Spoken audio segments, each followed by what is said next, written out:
Chapter 91. In the Tower of the Aristocrat's House. Dake dripped a drop of cat juice on the roots of the catnip grass and watered some magic potion on the wormwood. He then nodded in satisfaction. Apart from other things, growing flowers and plants really cultivated one's sentiments. Growing something at home would make one miss more. It would make one feel that life was not so empty. After putting the catnip grass back into the sleeping basket, Dake began to carefully check the things that he brought with him. The masquerade ball started at 6 o'clock in the evening and lasted until the clock struck 12. The students would welcome a new day in the hall. During this period, they had to go deep into the castle to find hidden ghosts and monsters and kill them. The credits obtained from killing ghosts and monsters would be recorded on the school card. Using the school card, one could even check their ranking in each year and in each school. The most dazzling thing was naturally the overall ranking. Different from the year champion, the overall ranking champion would not only receive the special title of champion, but also receive a huge amount of credits and rare resources as a reward. Remember the website, VIP. 6. Therefore, even the senior students would go all out at the masquerade ball. It wasn't an easy task to snatch credits from the fingers of the advanced students. Fortunately, the college had the relevant regulations. Ghosts and monsters were from 1 star to 8 star. Third-year students who killed 1-star ghosts and monsters would not receive any credits. Fourth-year students who killed 2-star ghosts and monsters below would not receive any credits. Fifth-year students who killed 3-star ghosts and monsters below would not receive any credits. Sixth-year students who killed 4-star ghosts and monsters below would not receive any credits. Dake's goal was very clear. He wanted to obtain more credits. Therefore, they couldn't put too much weight on their clothes. It was best to only bring a card bag. Dake took out the magic cards and organized them. It had been exactly 2 months since school started. Not counting the flower cards, Dark already had a total of 16 magic cards just in terms of magic cards. 1. Pride I 2. Pride 2 3. Bliss A 4. Bliss 3 5. Magical Beast Ivan 6. Trash Slime 7. Battle Happy Card 9. Silencing Potion 8. Revealing Powder X 29. Energy Potion X 5. With the addition of the branch card, there were 17 cards. On the other hand, the card packs provided by the Academy could fill up to 21 magic cards. So he thought for a moment and put the outfit card into it. He also put notes, a pencil, an eraser, and a magic pen in the interlayer. Everything was ready. Dake changed into the Evernight Prince outfit, put on the half-black crow mask, tidied his hair and opened the door. Hey! Deanna jumped out of the grass. Deanna, who had put on the Night Princess outfit, was like a fairy walking out of the night, elegant, beautiful and lovely. Beside her was Luo C, who had his soft blonde hair tied up in a hat and was wearing a white officer's uniform. He was inexplicably handsome. According to Luo C herself, she wanted to take advantage of this opportunity to experience what it was like to be a boy. From a psychological point of view, this was her subconscious desire to be a cousin. Both of them had yet to put on their masks. It was obvious that they had been waiting here on purpose. Dake pressed between his eyebrows helplessly. Deanna stretched out her small white hand and pouted. Where's the candy? Meow. The cat plant revealed half of its face from behind Dake. Luo C, who was beside Deanna, suddenly brightened up. Dake, you also have a cat plant. Dake changed the topic. I've had it for quite some time. Luo C looked at the cat plant that had a bud on its head and said enviously, That's great. My Garfield is already as fat as a ball. Dake laughed. Being fat has its benefits. Plus, the cat plant won't get sick because of being fat. That's true. Luo C showed a rare hint of subjective opinion. My Garfield is very comfortable when rubbing it. It's just that sometimes when I wake up in the morning, I find my stomach uncomfortable. Dake laughed. Haha, my cat plant likes to sleep next to my pillow. Deanna pouted. No, Deanna has to buy one too. The three of them laughed and walked to the common room. Anna and Luo C also put on the black crow mask and peacock plume mask respectively when they went downstairs. When they arrived, the common room was already full of people. Thanks to the spacious common room, it was able to squeeze in all 6 grades. Standing on the stairs and looking out, they could see that most of the seniors were wearing formal wear. It was neither exaggerated nor simple, just like the type that would be worn at a normal banquet. Some of the upperclassmen even had a red rose in their chest pocket. Their purpose was obvious, but probably no one would have thought that the homogeneity of the makeup would be so serious. If only 1 or 2 people were wearing this, it would be fine. But with dozens of people wearing it together, it was inevitable that they would become a crowd. But now that things had come to this, there was nothing they could do. If they wanted to stand out, they could only rely on their strength. The seniors rubbed their palms in anticipation. The juniors still maintained their childlike innocence and were dressed in all kinds of monster costumes. And according to Dake's understanding of the twin princesses, they were likely more interested in the students who dressed up as monsters. That was not the cute and obedient little cutie that she appeared to be. On the other hand, the eldest princess was a person who was as beautiful and elegant as she looked, gentle and virtuous. Perhaps she would have a good impression of the Asasai man. Magic Institute Tower. Even though it was almost 6 o'clock, Panduola was still in her dorm room. She was wearing a snow-white bridal gown, which was the embodiment of her beautiful vision. This was the 4th year that Panduola had participated in the Institute's masquerade ball. Of course, she knew how crowded the common room would be at this time. There was no need to squeeze in there just to grab a little bit of the opportunity. As long as she moved a little bit, she could avoid a lot of trouble, so why not? Night Institute Tower. White and Luo Boat had already been squeezed into French fries. The 2 of them had bought the costumes they were wearing on Saturday. Luo Boat was wearing a one-piece werewolf costume. This was obviously not a costume that ordinary people could wear, but Luo Boat had enough physique and strength. In the end, White couldn't give up her face and wore a vampire countess costume that revealed half of her face. Vampires and werewolves. Interesting. Fools Institute Tower. Finally, at the moment that everyone had been waiting for, the hour hand pointed straight down. A loud bell rang from the spiral clock tower located in the center of the institute. Duong. The gate was opened. The students immediately rushed out of their respective towers like rabbits that had escaped from their cages. Almost 1,000 students swarmed into St. Marianne's castle in an instant. The sleeping ghosts opened their eyes, and what greeted them were countless black bats. Under the baptism of the bats, the first-year students mixed in with the crowd excitedly rushed into the castle. Chapter 92.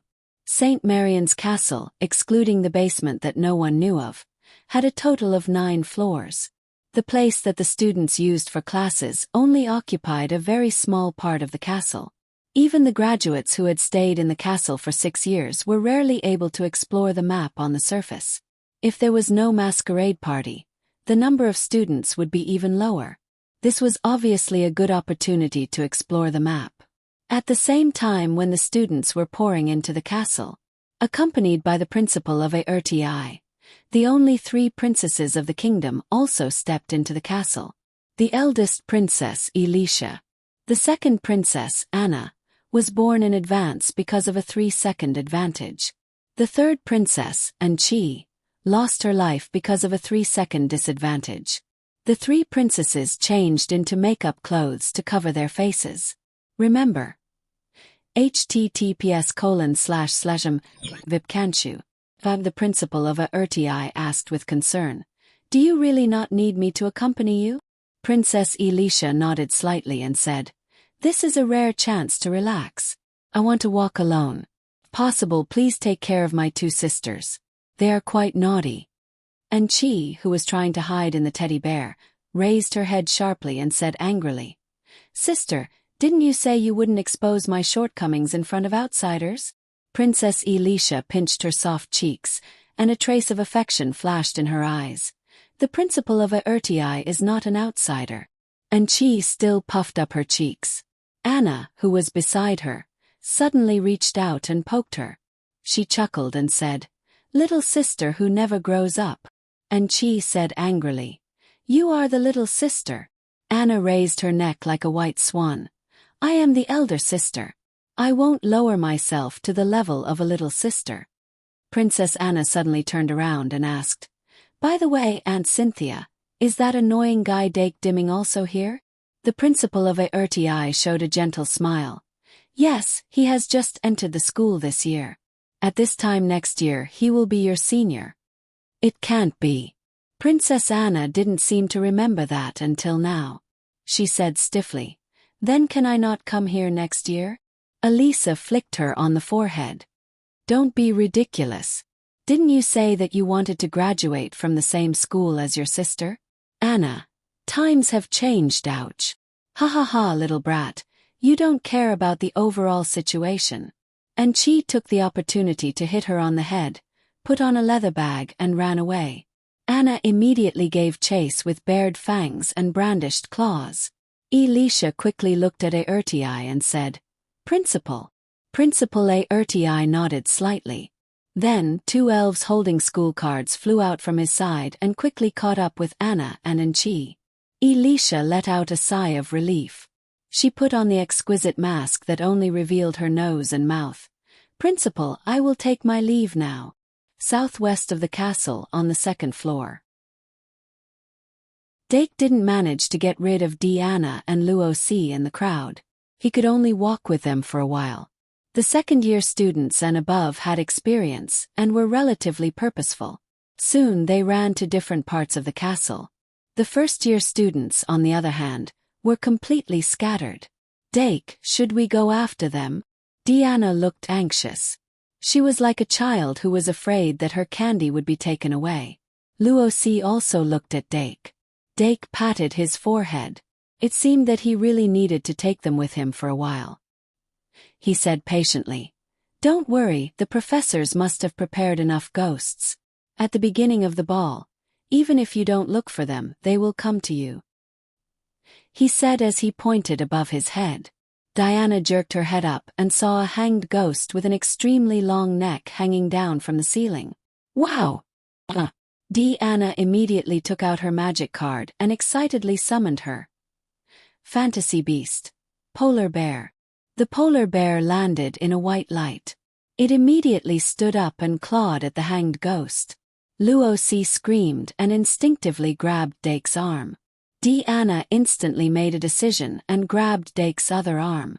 Dark, who had both his arms grabbed, could only helplessly watch as the polar bear's claws passed through the hanged ghost's ghostly body. Then the hanged ghost stuck out its blood-red tongue and licked the polar bear's nape. The polar bear suddenly trembled. It was infuriated. The hanged ghost laughed and used its tongue to tease the polar bear again and again. It never got tired. The polar bear, on the other hand, was like a kitten chasing after a butterfly.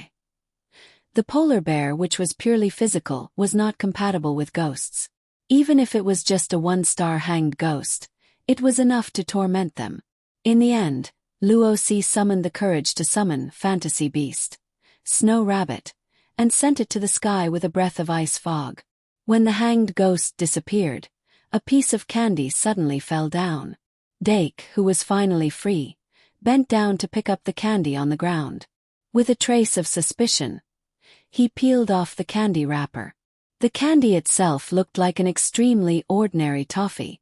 However, the candy wrapper was engraved with fine lines. Dake suddenly realized. So the candy wrapper is the real thing. Diana saw his happy face and asked, "Dake, did you find anything?" Dake wanted to throw away the toffee wrapped in the candy wrapper. However, he suddenly saw Diana staring at him. He clasped the candy wrapper and handed the toffee to her. Diana bit into the toffee. Dake then picked up the candy wrapper and looked at it carefully. This is a one-time use magic card. It should have been injected with magic power in advance. It can last until 12 o'clock at night. Dake was very interested in this kind of craftsmanship. He carefully put away the candy wrapper. "Let's continue." Half an hour later, the three of them killed each other on the second floor. Dake reached out to wipe the cream from Deanna's mouth and put the 13th candy wrapper into his pocket. Most of the ghosts they encountered along the way were 1-star and 2-star. Some dropped toffee, some dropped candy apples, and some dropped a small piece of pumpkin pie. But they were all wrapped in exquisite wrappers. What a wonderful dessert for the ball. Dake finished the last bit of pumpkin pie and said to Deanna and Luosi, "Next, let's split up. Let me see. Let's meet in the lobby on the first floor in 5 hours." Deanna said obediently, "Okay, see you at the ball." Luosi also smiled and said, "Don't worry about us." During this half an hour, Dake didn't do anything. He was basically guiding Deanna and Luosi to cooperate with each other to catch the ghosts. Unknowingly, the two of them actually had a ranking in the first years of the aristocratic academy, within the top 12. It seemed that although they were only dealing with the low-level ghosts that jumped out on their own, their progress was faster than many others. And Dake himself was currently +0. Although Dake himself didn't care, someone in a corner of the castle seemed to be paying attention to his ranking. White was ranked 3rd in the first-year Knight Academy ranking. When he saw that Dake's name wasn't in the first-year Aristocrat Academy ranking, he couldn't help but become more excited. "Keep up the good work, Luo Boat. B. Yesterday's chapter was +2, +3 failed, +4 today." Chapter 93. Dake, who had successfully separated from Deanna and Luosi, walked alone in a dark and gloomy corner of the castle. The further away from the classroom, the fewer students there were. As for the upperclassmen, they would usually head straight for the higher floors. There were more ghosts and monsters of a higher star level there. Therefore, the second and third floors of the castle were the most suitable places for the upperclassmen to hunt. However, Dake realized that he seemed to have underestimated the creepiness and terror of the castle. It was already late autumn when the temperature suddenly dropped. The night wind would blow in from time to time, and it would make people shiver uncontrollably. He put his palms together and exhaled. He couldn't help but summon his familiar, the little devil beast. "Are you my master?" "Yes, I am." It saw its master, who had never answered it before, suddenly reply in a very normal way. Website: https://vipcanshu. The little devil beast suddenly felt that the atmosphere was not right, and then its face turned gloomy. Ta ta ta. The crisp sound of footsteps echoed in the silent castle, and it was getting closer and closer as time passed. The little devil beast trembled as it stared at the shadow of the corner in front of it. Half of a jack pumpkin that was covered in mussels slowly appeared, and the empty pumpkin head was burning with a dim yellow candle flame. "Jack!" The jack pumpkin suddenly let out a low roar, and its pitch-black muscles instantly expanded. When it saw Dake, it suddenly sped up. "No way, sir." The little devil beast let out a terrified scream, and the thought of running for its life rose in an instant. However, just as the thought formed, the dark golden ball of light with a long tail drilled into the back of its head. The little devil beast, which was abnormally scared just a moment ago, instantly narrowed its eyes and looked at the jack pumpkin with disdain and disdain. "A mere bastard that can't even survive in the lowest level of hell. And you dare to roar in front of me?" The little devil beast covered its body with its wings like a cape, and it actually showed the elegance of a vampire beast. It looked down at the jack pumpkin from the corner of its eyes, and the moment it ran over, it shot out 3 small darts. Poos! One of the syringes pierced the muscles on Jack Pumpkin's left shoulder, but the other 2 missed their target. Jack Pumpkin dodged the attack the moment it sensed the threat. It crouched down when it was hit in the shoulder. Then, it tightened the muscles in its legs and exploded. Whish! It leaped into the air. It directly crossed the distance between itself and the little demonic beast, and its demonic claws viciously clawed at the little demonic beast flying in the air. Jack! It was as if space itself was being torn apart. 3 pitch-black claw shadows appeared in the air. However, The little demonic beast that had maintained its absolute arrogance from beginning to end and had not taken half a step back had suddenly disappeared into thin air. Jack! By the time Jack Pumpkin reacted, the shark head syringe had already pierced through the relatively fragile pumpkin wall and hit the candle flame in the pumpkin's heart. Poos! The candle flame suddenly went out. The carcass of the Jack Pumpkin that fell from the sky gradually turned into sparks, leaving only a small piece of pumpkin pie floating in the air. Dake walked over from behind and grabbed the pumpkin pie. Credits plus 30. Is it really a 3-star monster? Dake carefully peeled off the tin foil wrapping of the pumpkin pie and put away the wrapping paper. Then, he threw the pumpkin pie to the little demonic beast. The little demonic beast slapped the pumpkin pie away with its wings. I am a little demonic beast. I don't eat food that is given to me. Asterisk. If an overly arrogant person doesn't have the ability to match it, the more I look at it, the more I look at it. Dake silently summed up his experience. At the same time he learned a lesson. During the battle with Jack Pumpkin just now, the little demonic beast stubbornly refused to dodge because of the arrogance in its heart. It was all thanks to him using the school card to forcefully recall it in time that it avoided the 3-star Jack Pumpkin's almost fatal claw. Otherwise, the little demonic beast would have been badly damaged and pitifully waiting to recover in the school card. But why is this Jack Pumpkin a little different from the ones I encountered before? Recalling the Jack Pumpkin that he encountered with Deanna and the others, Dake felt a little apprehensive. A normal Jack Pumpkin should have a pumpkin head.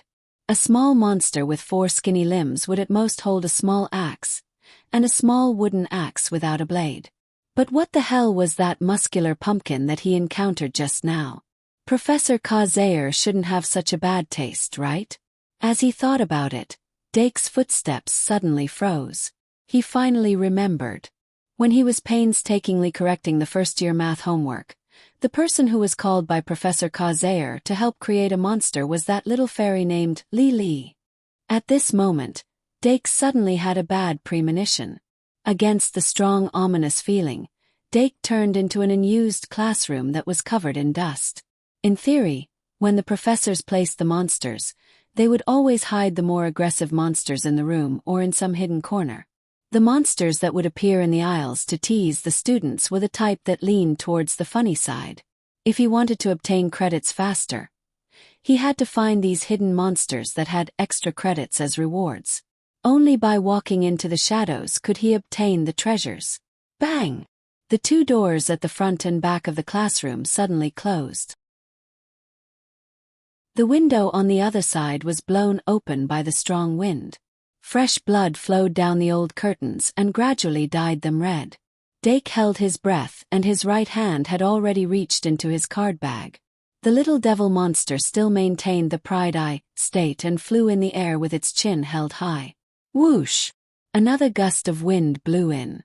The bright moonlight shone in through the gap between the blown curtains, and there was a glimmer of light in the dark classroom. Dake fiercely clenched his teeth. Behind the blown curtains, there was a monster with a human head and a bird's body that stood motionless on the windowsill. In the big mouth that revealed 2 fangs, there was a bloody severed hand. Although it was unlikely to be a real severed hand, Dake couldn't help but shiver. Harpy! The battle started 10 seconds after they met. The prideful little demon beast seemed to be feeling humiliated by its defeat against Jack Pumpkin. At this time, it didn't need Dake's order and charged fearlessly. Quick! Dake immediately took out a happy card. And this time the summoning speed was even faster. The happy card took effect almost immediately and the light that shot out shone into the harpy's eyes. This moment of confusion caused the harpy to miss the opportunity to react. The little devil beast was able to kick her in the face and send her flying. Gee! The harpy's sharp cry came from below the window.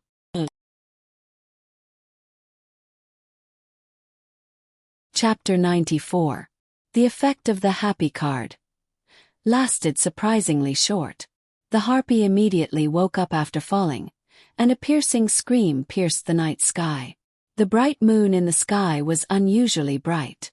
The little demon beast wanted to take advantage of the victory to pursue, But Dake, who arrived in time, grabbed the back of its head.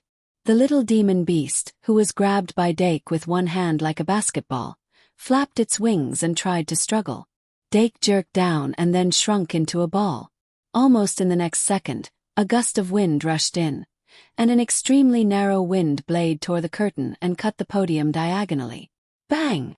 The falling curtain, the collapsing podium. The harpy's scream pierced the eardrums. Dake covered his ears, but the sound waves continued to enter his ears, making him feel dizzy. Remember the URL, VIP can't you? VIP. After about a few seconds, the sound waves suddenly stopped. 2 skills.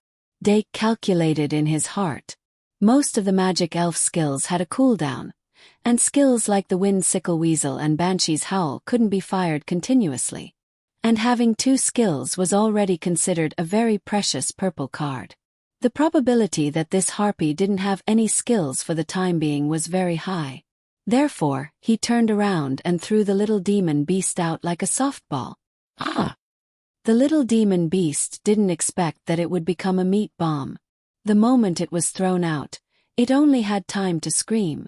Then it instinctively closed its wings and grabbed the harpy's face. 2 sharp claws were clasped around her neck.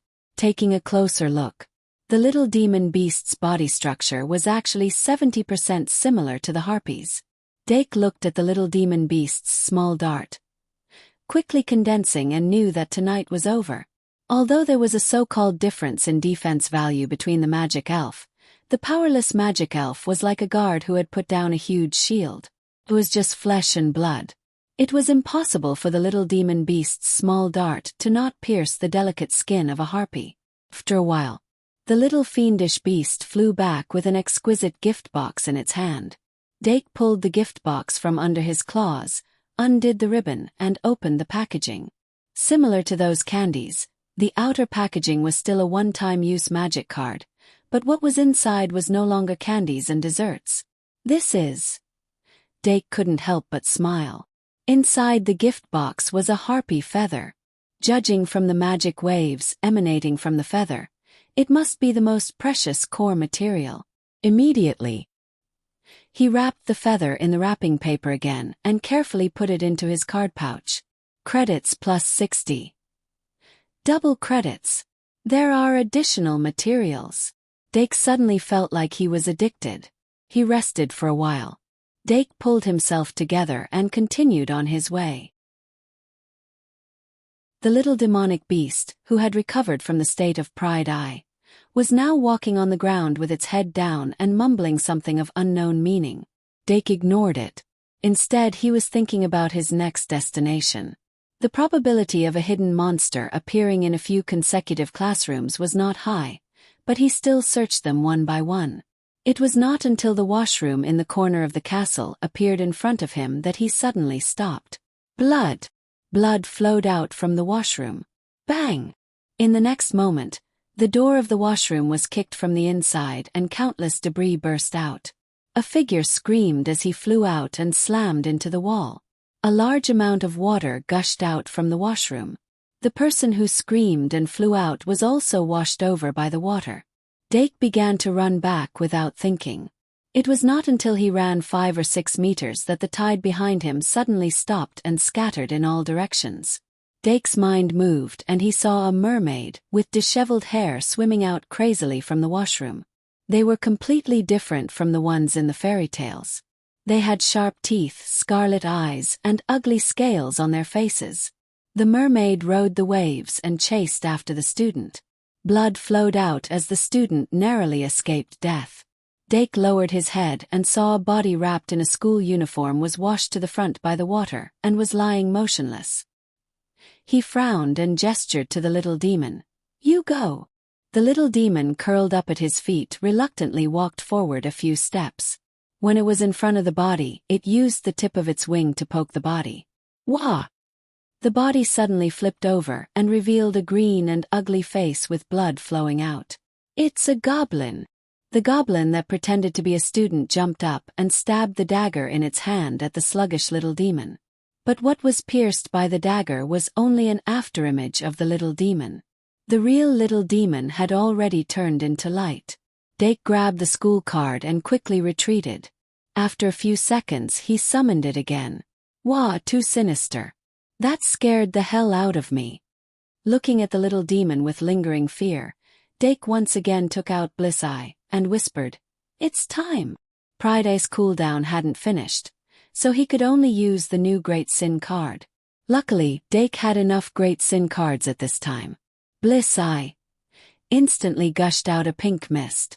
After receiving Bliss's buff, the little demon's eyes became blurred. But the threat of the ugly mermaid and the green goblin was right in front of it. It didn't completely lose its mind because of this. After all, it was only Bliss Eye. The little demon that regained its digital beast ability immediately shot 3 syringes at the goblin that pretended to be a student, who knew that the goblin suddenly rolled and dodged all the small darts. Then its muscular thighs instantly exerted force and its whole body shot out like a small missile. The dagger in its fingers turned into a poisonous snake and fiercely stabbed at the defenseless little demon. Squeak! Cry rang out. The goblin let out a blood-curdling scream as he was sent flying by little Ivan, who had just appeared. The little demon angrily followed and took the opportunity to use Crazy Stomp on the goblin. Wah! The ugly mermaid suddenly screamed.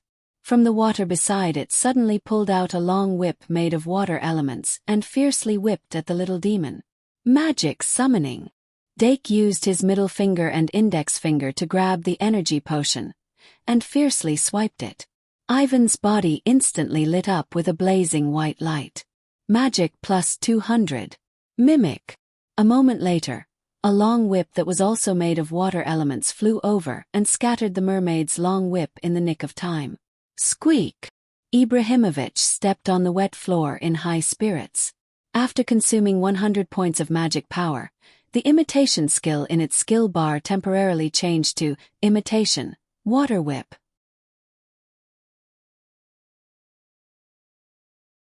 Chapter 95. This was the first time Dake tried Imitate in a real battle. For Ivan, who only had 100 points of mana, Imitate, which consumed 100 points of mana, could only be used as a last attack before death like Deathly Whisper. However, with the boost from the energy potion, he successfully used Imitate while standing.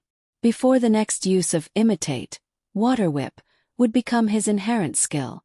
Unlike the mermaid's water whip, when Ivan used Imitate, he consciously condensed the water elements into a long whip and spun it, causing the power of Water Whip to increase dramatically and shatter the mermaid's long whip. Then, he continued to control the spinning long whip and shot it at the mermaid like a snake. Wah! The mermaid screamed again and pulled out a second long whip from the water, but it was still mercilessly shattered. Ibukin's whip of water viciously lashed its body, sending it flying backwards. An eye for an eye. I remember it in 1 second. https://m. Vipkanshu. VIP, Nan Ivan is me. Credits plus 20. Credits plus 60. Regrettably, the goblin disguised as a student was only an ordinary 2-star ghost. Dake used the goblin's last ripple, candy apple, to stuff the little devil's mouth and forcefully pushed it away. Then he strode towards where the mermaid had disappeared. A small gift box was floating quietly. He opened the gift box and really obtained a mermaid's scale. The scale emitted an unusually dense mana aura. Although it was similar to the harpy's feather and was not a rare resource, it was already a very good reward for a Year 1 student who had difficulty obtaining credits. Dark put the scale into his card bag with a smile on his face. Regardless of whether he would use it in the future, he would keep it for now. In less than half an hour, Dake's credits went from +0 to +170, and he jumped to the bottom of the Year 1 Aristocrat Academy rankings. He did not pay attention to this and continued to explore excitedly. Those hidden ghosts were unexpectedly interesting. An entire hour had passed since the masquerade party began. The students of the 6th grade continued to disperse during this hour.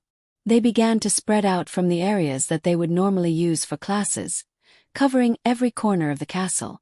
In an unknown dark corner, the members of the 16 orders gathered one after another.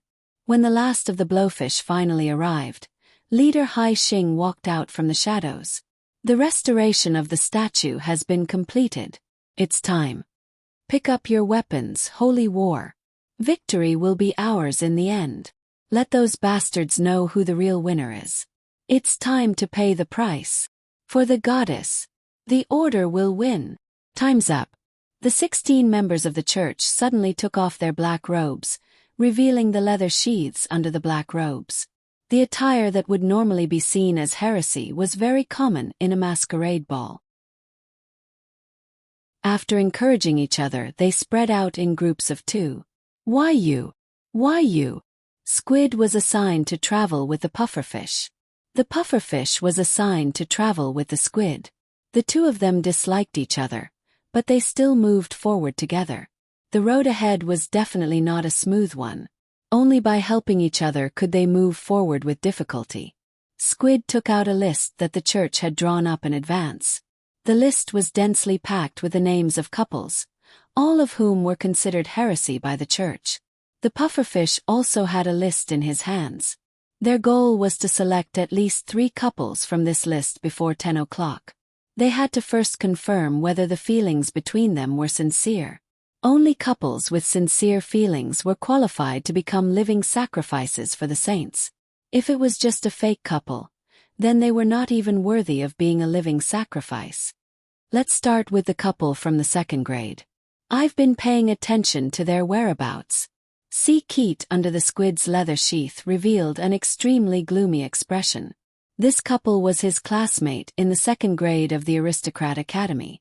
Day after day, every day, they were showing off their love in front of him. He had wanted to strangle them more than once. Now he finally had the chance. Pufferfish. Wait, Squid, why don't we start with a couple from the 1st grade? They are more naive and weaker. Squid said gloomily. Don't you know that newbies are all monsters? Pufferfish. Exclamation point. Mary and Brooke in the 2nd grade were childhood sweethearts who had been together since childhood. They were the type that had been betrothed before they were born. The 2 of them were born together, grew up together, and received an invitation from the Shangmalian Academy together. The 2 families had been friends for generations, and there were cases of intermarriage between their ancestors. This time, both parents were very willing to see the marriage between the 2 of them. And they themselves were very satisfied with each other. At least until they came into contact with more of the colorful world, they were still in the state of a stupid couple who only saw each other. It was also because of this that once they entered the state, they would start to show off their love regardless of where they were, often giving people critical hits. See Keat had had enough of them.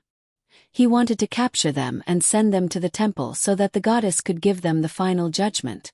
The flames of jealousy burned more and more fiercely. The anger accumulated more and more. See Keat could only obtain a moment of peace by hiding himself in the cold leather sheath. Found them. The adulterous couple finally appeared in his field of vision. See Keat narrowed his eyes. During the masquerade party, the 2 of them actually hid on the outdoor bridge and enjoyed the romance of bathing in the moonlight. Is it them? At some point Pufferfish's eyes were also burning with flames. It's them. But it's not time to act yet. First we have to confirm whether their feelings are sincere. A sinister smile appeared at the corner of See Keat's mouth. Anna and Enchi ran recklessly in the empty castle. The 2 little princesses, one wearing a teddy bear costume, and the other wearing a teddy bear costume, chased and played with each other to their heart's content. The ghosts that dared to peep around them were all chased away by the 2 elves of Principal Arti. At the moment when the internal disputes in the kingdom were getting more and more intense, the 2 little princesses, who had to wait until they reached adulthood to have the right to inherit, were not at the center of the power struggle. But as the daughters of the 2nd princess consort, they were still the representatives of the power behind the 2nd princess consort. Although they were usually mischievous, they were actually very clear-headed. Princess Elisha was the daughter of the Empress and had the highest status. Prince Charles was the son of the first princess consort and was the only male heir of the king. If the first princess succeeded the throne, the status of women would rise. If the first prince succeeded the throne, they would still be incomparably noble, but they would lack the initiative in matters such as marriage. Therefore, they temporarily showed their bias towards the first princess. Anna, who ran to the castle window, suddenly had her eyes light up. And gee, there's a squid over there. It's a squid.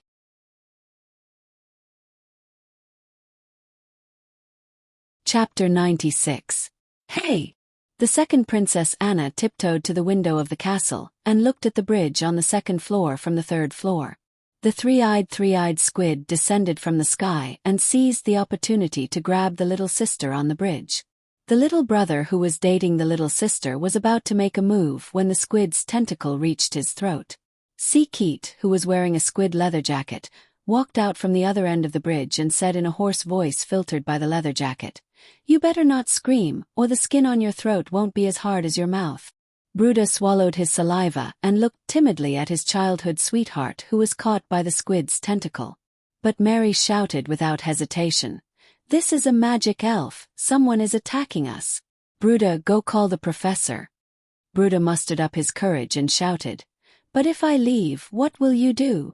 Mary, "Don't worry, we are husband and wife appointed by God. This is just a test that must be passed. I will be fine.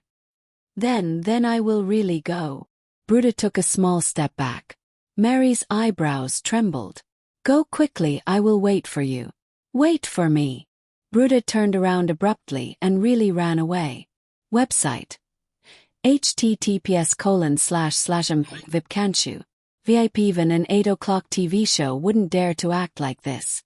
Seeing Bruda's back disappear at the end of the bridge, Mary's face darkened.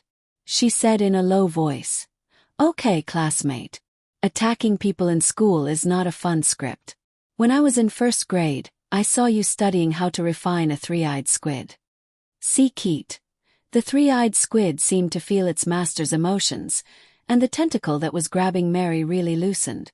Mary forcefully pried open the tentacle and slid to the ground. She turned around and gave a flying kick.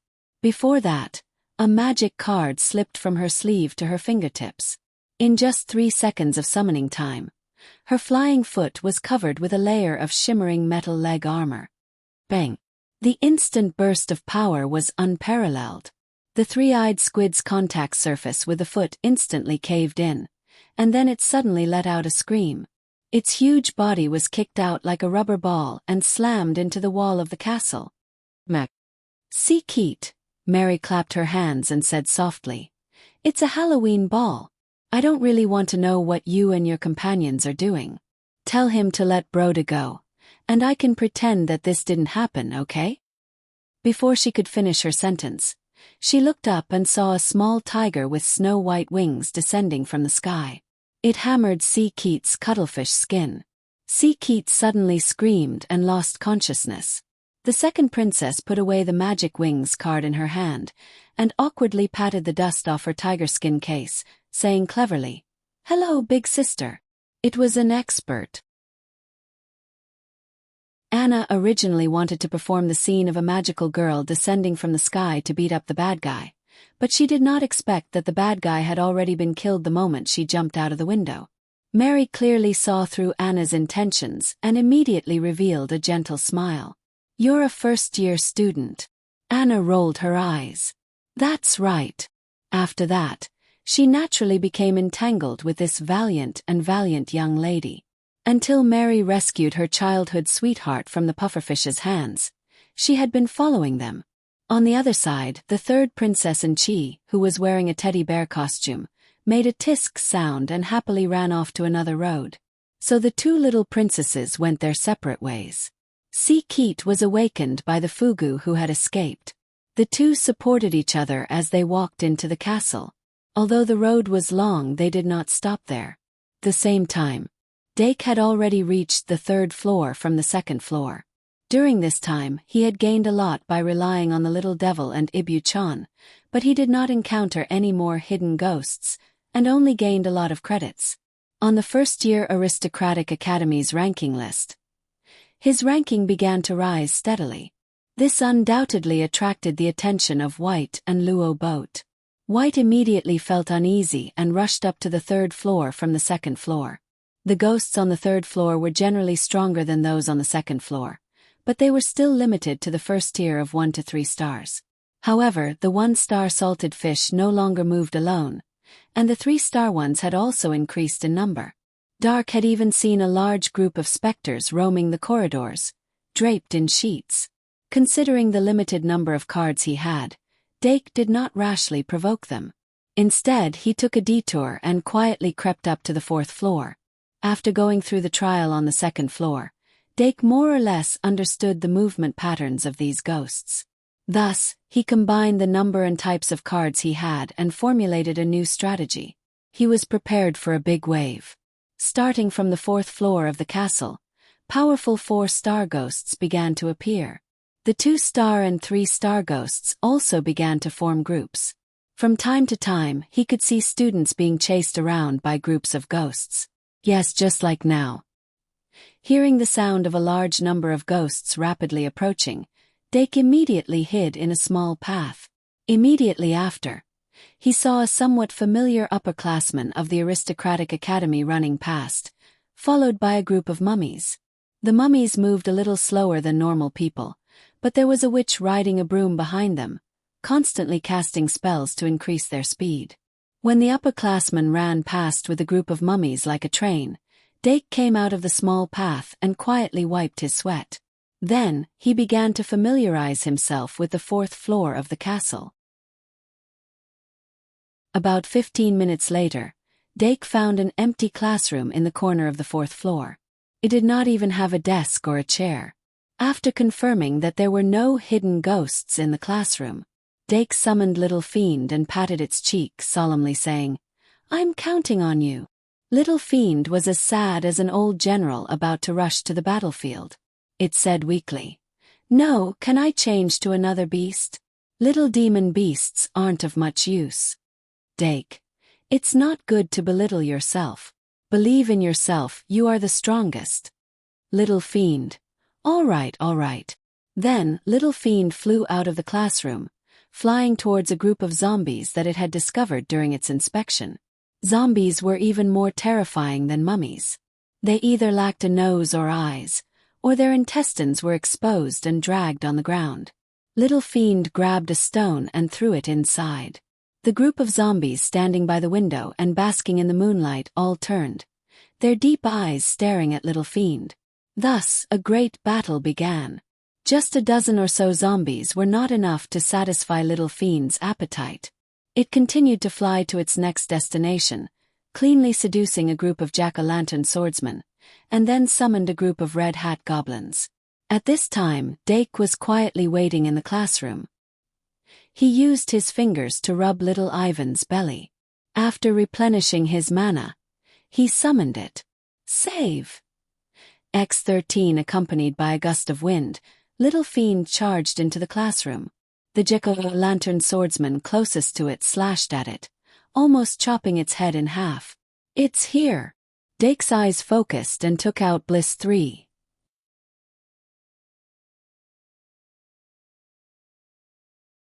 Chapter 97. The entrance of the Jack Pumpkin executioners filled the empty classroom with a bit of liveliness.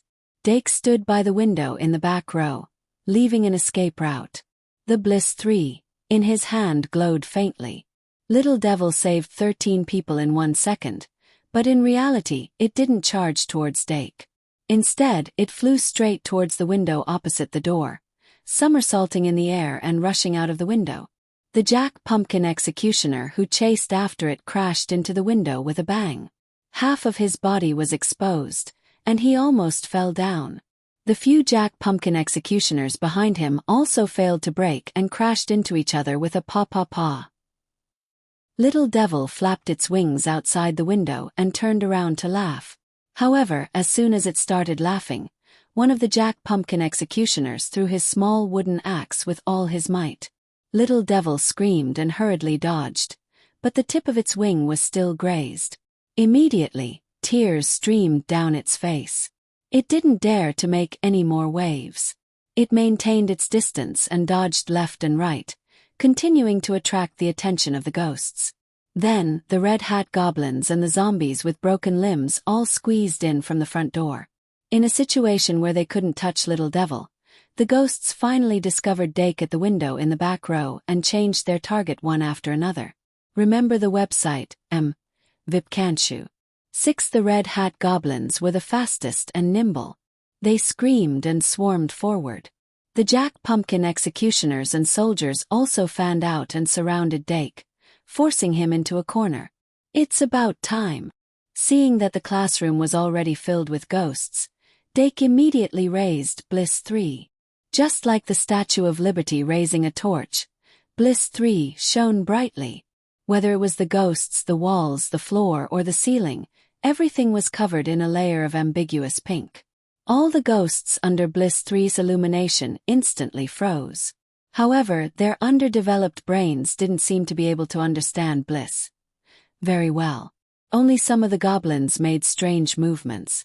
Ivan, who was beside Dake's feet, became the target of Bliss 3's gaze.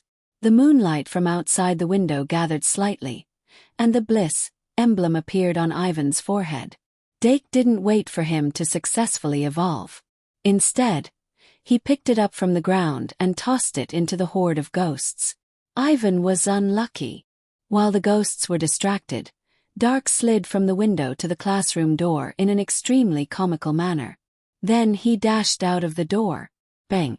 The moment the door closed, from within came Moon Ibu's evolved meows, as well as the screams of Jack Pumpkin and Red Hat Goblin, as well as the helpless rage of the zombies. Through the window he could see a black light coming out of the classroom. Inside the classroom, an extremely evil and terrifying black wave instantly erupted. Ultimate skill. Evil Wave. Wave of Evil. Releases a terrifying aura filled with malice from the body to kill the opponent. Sometimes it will cause the opponent to cower. Jack Pumpkin Swordsmen are 2 stars, Red Hat Goblins are 2 stars, and Zombies are 2 stars. A group of about 12 to 15 people, and a single person is worth 20 credits. I can earn about 720 to 900 credits in one go, which is equivalent to a week's worth of hard work under normal circumstances. Bliss 3 has a cooldown of 90 minutes, so we can do 2 more rounds before the dance party ends. And from the looks of it, a mere 2-star ghost isn't enough to satisfy Moon Ibu's appetite. Dake carefully considered whether he should take the risk of climbing the castle in order to maximize his benefits. The door behind him was suddenly slammed open. Moon Ibu made a meow sound and pounced on him, hugging his face and licking it. Okay, be good. Dake helplessly propped up one of its front legs and poked its head inside. He saw dozens of candy, biscuits, and desserts floating in the large classroom. He hurriedly called the little devil to pack them up. His final score was 860. Adding to the credits he had earned earlier, he easily broke the 1,000 mark. Dake got a big bag from somewhere and stuffed all the snacks inside. Then, like Santa Claus, he carried the gifts and continued forward.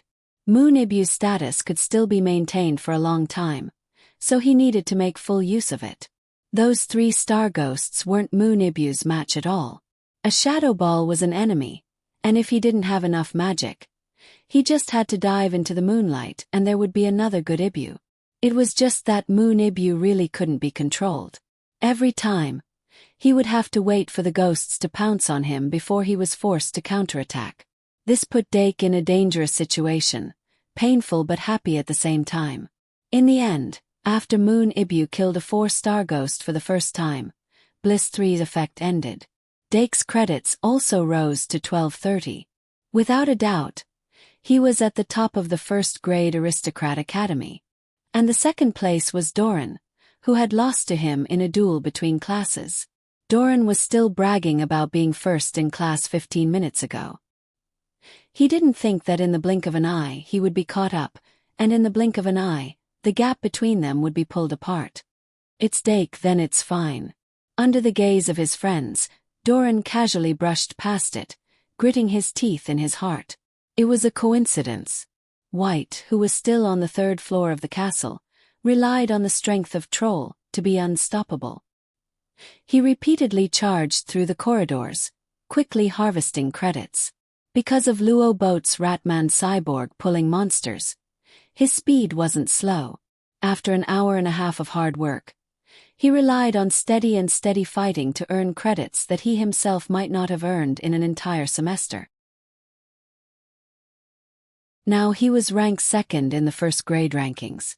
First place was a student from the Magic Institute. Smart people could always think of all kinds of ways to earn more. It wasn't strange for the Magic Institute to be ranked first. Although White was somewhat unwilling, every time he opened the first grade Aristocrat Academy's rankings, his mood would be at ease. But this time his eyelids suddenly jumped. Dake, who was originally at the bottom of the rankings, had actually shot up to first place. And his total credits were actually only a little less than his own. Turning back to look, sure enough, Dake was ranked third in the first grade rankings. What did he do? White suddenly roared. Fortunately, after that, Dake's credits slowed down, allowing him to regain his calm. But with a large number of hunts, the number of ghosts on the second and third floors had gradually decreased.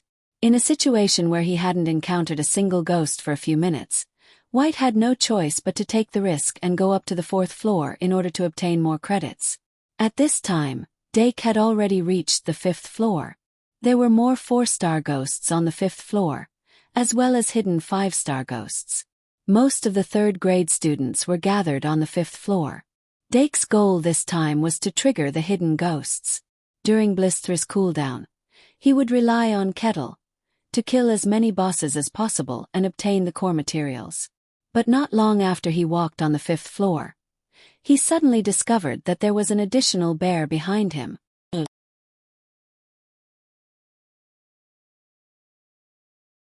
Chapter 98. The red panda followed behind him stealthily. When he abruptly turned his head, Little Bear immediately hid in a small path at the side. But with its short legs, it couldn't run very fast. It looked very funny. "It's a person," Dake complained silently. It was most likely someone wearing a bearskin suit. He didn't know if it was a first-year or second-year student. But judging from its height, it shouldn't be too old. "Stop following me," Dake said from afar. Then he turned around and continued walking. However, after taking a few steps, the sound of footsteps came from behind him again. He couldn't help but frown. He turned around and asked, "So, is there a reason why you're following me?" The little bear froze. Then it suddenly raised its hand and cried, "Wah!" Dake. "How old are you?" Little bear. 11. Dake. Little bear, squinting eyes face, Dake's face darkened. He crossed his arms and said, 11. So are you Anna or Enchi? Little bear. Anna. Dake. Enchi. Little bear. Anna. Dake. Forget it. Where's your sister? Enchi, the third princess, hopped over to Dake and said pretentiously, "Trick or treat." Dake then threw the bag of candy he was carrying to her. Enchi caught it instinctively. Her hand sank and it almost slipped. "What's this?" Dark revealed a trace of a smile. "The candy you wanted. 'Kay, this bag of candy is yours now. Go play with your own things. Don't cause trouble for me." Dake was naturally very happy to get rid of the annoying candy. In the royal kingdom, he was the son of a duke and had known the 3 princesses since he was young. Just like how little kids like to run around behind their big sisters, Dake used to stick to Princess Elisha when he was young, but that was a long time ago. After all, they were at least 6 years apart. When Dake was just starting to understand things, the first princess was already busy with her studies. After that, the ones who played with him were the twin princesses who were 1 year younger. Because the second Princess Anna was born with abundant magic power. Her magic power suddenly went out of control, causing the toys around her to float up and hit Dake's head. Hence, Dake gave her the nickname Old Witch. After that, there was nothing after that. The relationship between Dake and Anna became very bad, and so did the relationship with Chi. When they were about 7 years old, they had a complete falling out. After that, Dake became more and more naughty, and the princesses became more and more naughty.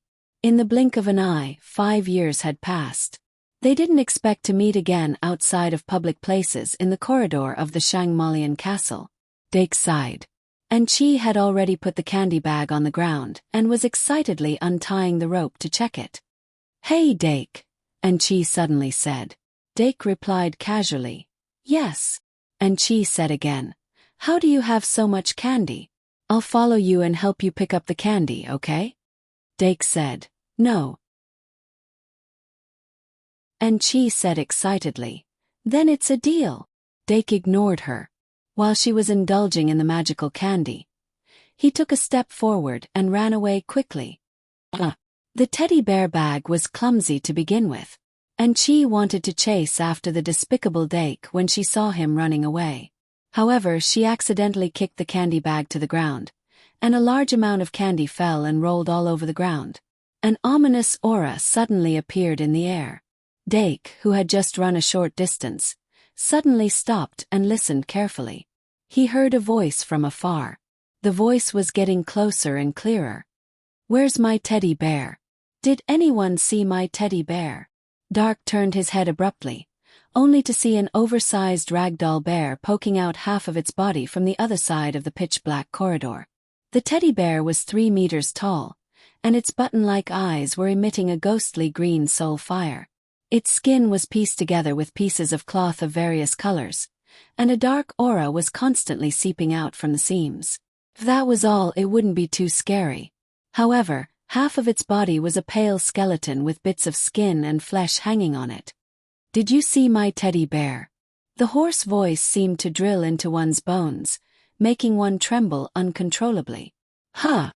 Somewhere in the castle, Professor Lily Laplace was lying on the sofa and blowing bubbles. Suddenly he jumped up like a fish. "No way! That kind of mechanism can be triggered." Professor Lily instantly woke up and quickly covered herself with a card. Her whole body suddenly became illusory. Then, the dragonfly wings on her back flapped, and she flew directly through the wall to the 5th floor of the castle. She wasn't panicking but curious. Who's so lucky to be able to trigger this? Woo! When Angie turned around, she quickly covered her mouth with her hand. A little spirit that looked like a griffin poked its head out of the gap in her little bear leather case. However, Angie rolled her eyes and stuffed the elf sent by Ertiai's principal back into the bag. Then she screamed in panic. In short, it was a great dolphin sound. However, as soon as she screamed, she saw a flash in the corner of her eyes. The golden-haired young man in luxurious clothes was completely different from what she remembered. He had already swept past her and rushed toward the terrifying zombie teddy bear without any fear. "I've searched high and low for it, only to find it by chance." Dake suppressed the joy in his heart. A magic elf card appeared between his 2 fingers. He still had some confidence in dealing with this kind of hidden monster that appeared alone. However, from the sound of the zombie teddy bear, it seemed to be coming for Chi. Could it be that the mechanism that triggered it was the teddy bear and the candy? Or was it the teddy bear scattering the candy on the ground incident? He couldn't figure it out for the time being. But was it important? It wasn't important. Dark stopped abruptly. The magic elf card between his 2 fingers swiped across his chest. Magic summoning. A little tortoise-like magic elf appeared between the man and the bear. And Chi, who had stopped screaming, looked at the little tortoise with a red shell and yellow skin. She couldn't help but ask curiously, "Is this Dake's magic elf? Why does it look so lame?" At the same time, the griffin-like elf squeezed out from between her fingers again. However, it blinked and suddenly stopped moving. A little elf popped its head out from the ceiling like a ghost and blinked at it. "Found it, my little bear." The zombie teddy bear ignored Hoo-Hoo and Dake. It stared at the 3rd princess in the teddy bear costume with shining eyes.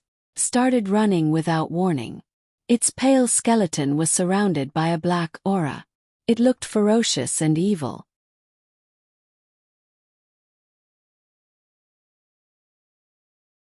Chapter 99. The hidden monster on the 5th floor of the castle should be at least a 5-star monster, right? Dake wasn't a brave and fearless person. His calmness was based on his confidence in his magic guide sprite. No matter if it was a 5-star, 6-star, or 7-star monster, he had the power to fight. Kettle Kettle's small body contained an unbelievable amount of power. Even though it had many weaknesses, as long as it was used well, it would be invincible. Let's test the strength of a 5-star hidden monster first. Dake took out 2 other cards from his card pack, but he wasn't in a hurry to summon them. Ba ba ba. In order to attract the attention of the zombie ragdoll bear, Kettle Kettle tried its best to provoke it. Website: https://vipkanchu. VIP. However, its body was too small. The zombie ragdoll bear didn't care about it at all, only dashing forward with large steps. With just a single step, he actually leaped over its head. Dake's face darkened, and he hurriedly summoned illusory magical beast. Ibu. Ibu turned solid in the air and barked at it. Ee. This barking was clearly more effective than Kettle Kettle's insect chirping. The zombie ragdoll bear stopped and raised its fan-sized paw to slap Ibu. If this slap landed, Ibu would definitely turn into light. Luckily, it was nimble enough to dodge it. 5, 4, 3, 2, 1. Dake counted down the cooldown of a normal summoning spell and immediately started chanting. Another 5 seconds later, Pride 2 was instantly activated, and a dark golden light shot towards Ibu. Ibu, who had successfully lured the zombie ragdoll bear, suddenly had a change in his expression. Although there were no other changes to its appearance other than the addition of a crest on its head, its inner qualities were completely different. Eye of the Circle. Dake gave the command without hesitation. Evie's eyes suddenly lit up with a dark golden light. A kind of condescending arrogance was transmitted into the heart of the zombie ragdoll bear through their eyes. In that instant, even a 5-star monster like the zombie ragdoll bear couldn't avoid Ibu's Eye of the Circle. That arrogance, as if it was sitting on the stars and looking down on the world, made the zombie ragdoll bear feel extremely defeated. In an instant, it lost all hope of attacking. Ivan landed on the ground, panting slightly. However, the effects of circular pupil didn't last for long. After the zombie ragdoll bear regained its senses, it suddenly flew into a rage out of humiliation. It opened its mouth and roared angrily. It finally gave up on its little bear and set its sights on Ivan, who had given it endless humiliation. This was obviously what Dake wanted to see. Immediately after, the zombie ragdoll bear raised its right claw and clawed at the left chest of the skeleton, pulling out the beating black heart from the chest. Then, under Dake's perplexed gaze, it turned its heart into a bomb and threw it at Ivan. Ultimate skill. Black Heart Bomb. Boom! In the dim corridor, the sound of the explosion echoed for a long time. The zombie ragdoll bear patted its chest and roared excitedly. However, after the dust settled, what appeared in front of them was a slightly weakened Kettle. Clearly, the Black Heart Bomb's attack power had exceeded Kettle Kettle's defense. This zombie ragdoll bear belonged to the top category even among the 5-star ghosts. Ivan, who appeared behind Kettle Kettle, patted its chest. Its face twitched slightly. It had just used imitation, but the imitation skill required it to dig out its heart to use. This was really difficult for Cheonghu. Kettle Kettle provoked it again. This time, it finally succeeded in attracting the zombie ragdoll bear's aggro. The zombie ragdoll bear's attention was completely focused on Kettle Kettle. Dake finally let out a sigh of relief. It's done. In his opinion, Kettle Kettle's biggest weakness was its small size and slow speed. Even if it was summoned in the arena, the opponent could ignore it. However, once the opponent stopped ignoring it, it would be completely finished. The zombie ragdoll bear in front of them was no doubt a perfect example. When it raged and rushed towards Kettle Kettle, Kettle Kettle immediately used equal share, reducing the zombie ragdoll bear's strength by half. The attack, which had originally exceeded his defensive capabilities, suddenly became neither painful nor itchy. The zombie ragdoll bear's subsequent full stomp was completely like a kitten stomping on milk. After withstanding the stomp, Kettle Kettle immediately used Power Trick to exchange its own defense and attack power. Attack 200 defense. With a full 2200 attack power, Kettle Kettle had a counterattack ability that surpassed that of a 3-star card. Its tentacles curled into a fist, and it smashed the zombie ragdoll bear's left leg. Crack!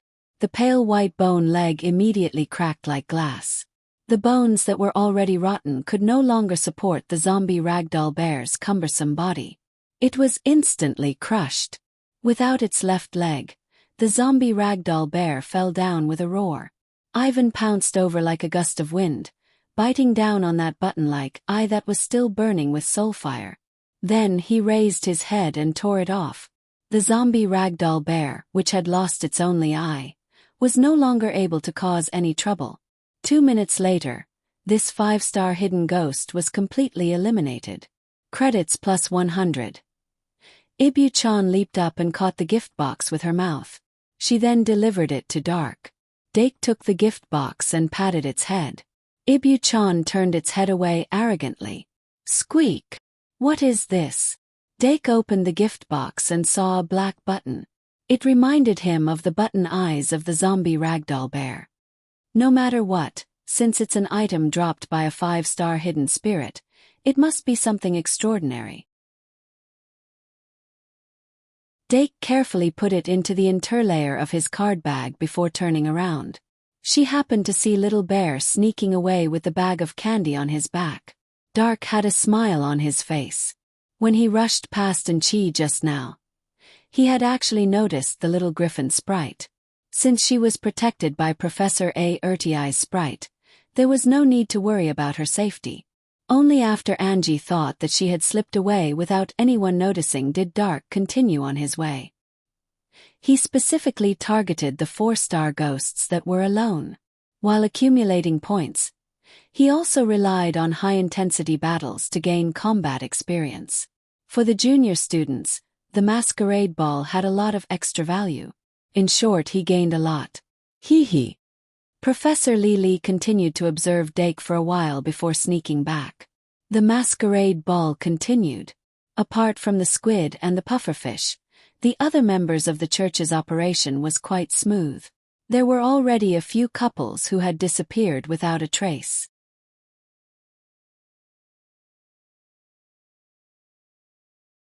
Chapter 100. At 9 o'clock sharp the bell rang. Dake was waiting in an empty classroom on the 5th floor of the castle. After nearly an hour of hunting, he was quite familiar with the distribution of ghosts in this small area. There weren't many 4-star ghosts. There were still 4 waves of 3-star ghosts left. These 4 waves of ghosts were the lake spectre that could spit out frost wind, the lizard assassin that was proficient in the toxic dragon drill, the banshee that was good at screaming, and the minotaur dwarf that wielded a small axe. The most troublesome one was undoubtedly the lake spectre. In view of the fact that Little Fiend might not be able to fly due to the frost wind, Dake only let it lure the other 3 waves. And he himself was still in the classroom, replenishing Ivan's magic while waiting. Speaking of replenishing magic, with a normal level of a first-year student, their magic reserves at this point in time would most likely be depleted. Remember the website, VIP Kanshu. VIP only those with deep magic like Dake and White, and those with good magic management like AI Ma and Saraswati still had a lot of magic left. So at this point in time the rankings were basically fixed. For example, in the first year's Noble Academy rankings, Dake was already at the top of the list. And in the first year's overall rankings, he had already climbed to 2nd place. The originally first-place students of the magic school were gradually falling behind due to their lack of magic management ability, and were even overtaken by AI Ma, Sarah, and the others. Although Dake didn't care about these things, he would occasionally open the rankings to look at Deanna and Luo C's rankings, as well as take a look at Panduola's ranking. Among them, Deanna was getting higher and higher in the first year's Noble Academy rankings, but Luo C had already fallen out of the rankings. As for Panduola, she had already surpassed the grade rankings and was competing with the 5th and 6th year students for the overall championship. The 12th place in the overall rankings were almost the top 12 of the 6 grades in the Shangmalian Academy. She was currently ranked 3rd. One had to know that she was only halfway through her academy career. It's here. The cold wind blowing in through the window made Dake realize that the little devil had provoked a ghost that it shouldn't have. He summoned Ivan, this time hiding behind the curtains at the back of the classroom. Save X12 this time. The little demon beast also screamed and rushed into the classroom like last time. But before Lifestealer could finish his sentence, one of his wings was blown away by the frosty wind, and white frost appeared on it. Its expression froze, and its flying speed slowed down.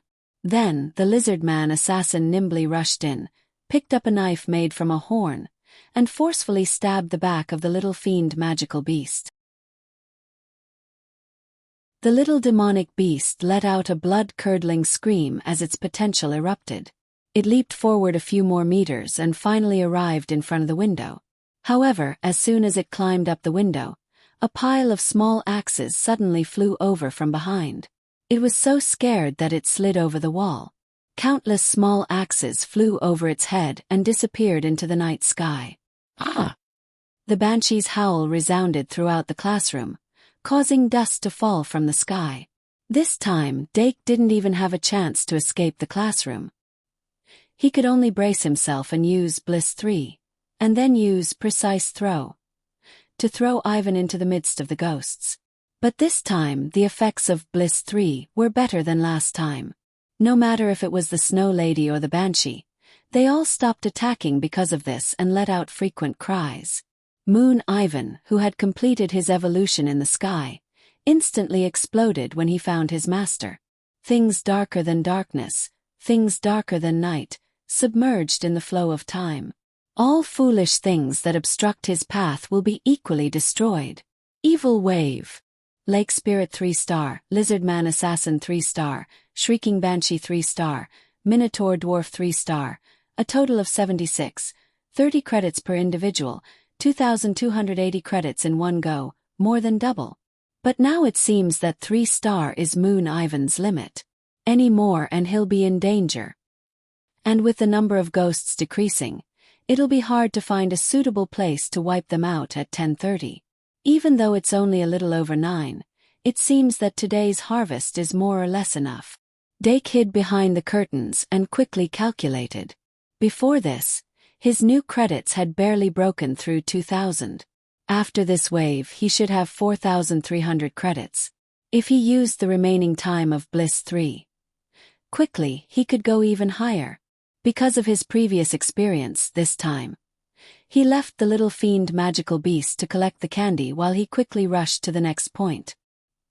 He already knew the location of the remaining 4-star ghosts like the back of his hand. It's time to harvest another wave. Only when his new credits reached 4,500 did Dake put the degenerated little Ivan back into the magic card. As the hexagram magic replenishing formation was completed, he gently rubbed Ivan's little belly and quickly replenished its magic. Squeak, squeak, squeak. Next, he wanted to continue to the higher floors, step on the mountains of corpses and seas of blood that the upperclassmen had cleared, and see the wider world and the distance. There was actually another trick to deal with the ghosts. If he didn't provoke them and just walked past them, he just needed to give them some candy and they wouldn't be attacked for the time being. Dake scattered candy all the way from the 5th floor to the 6th floor, then to the 7th floor and finally to the 8th floor. At this point he was already extremely cautious, and basically only walked to places with large amounts of candy. The upperclassmen didn't seem to understand the principle of every grain is hard work, and scattered the candy all over the floor instead of picking it up. Left with no choice, the hard-working and honest Dake could only open the gunny sack and enjoy the feeling of Mario picking up gold coins.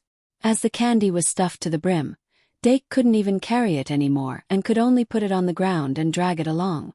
At around 9:30, the little fiend magical beast that was scouting ahead suddenly screamed and ran back.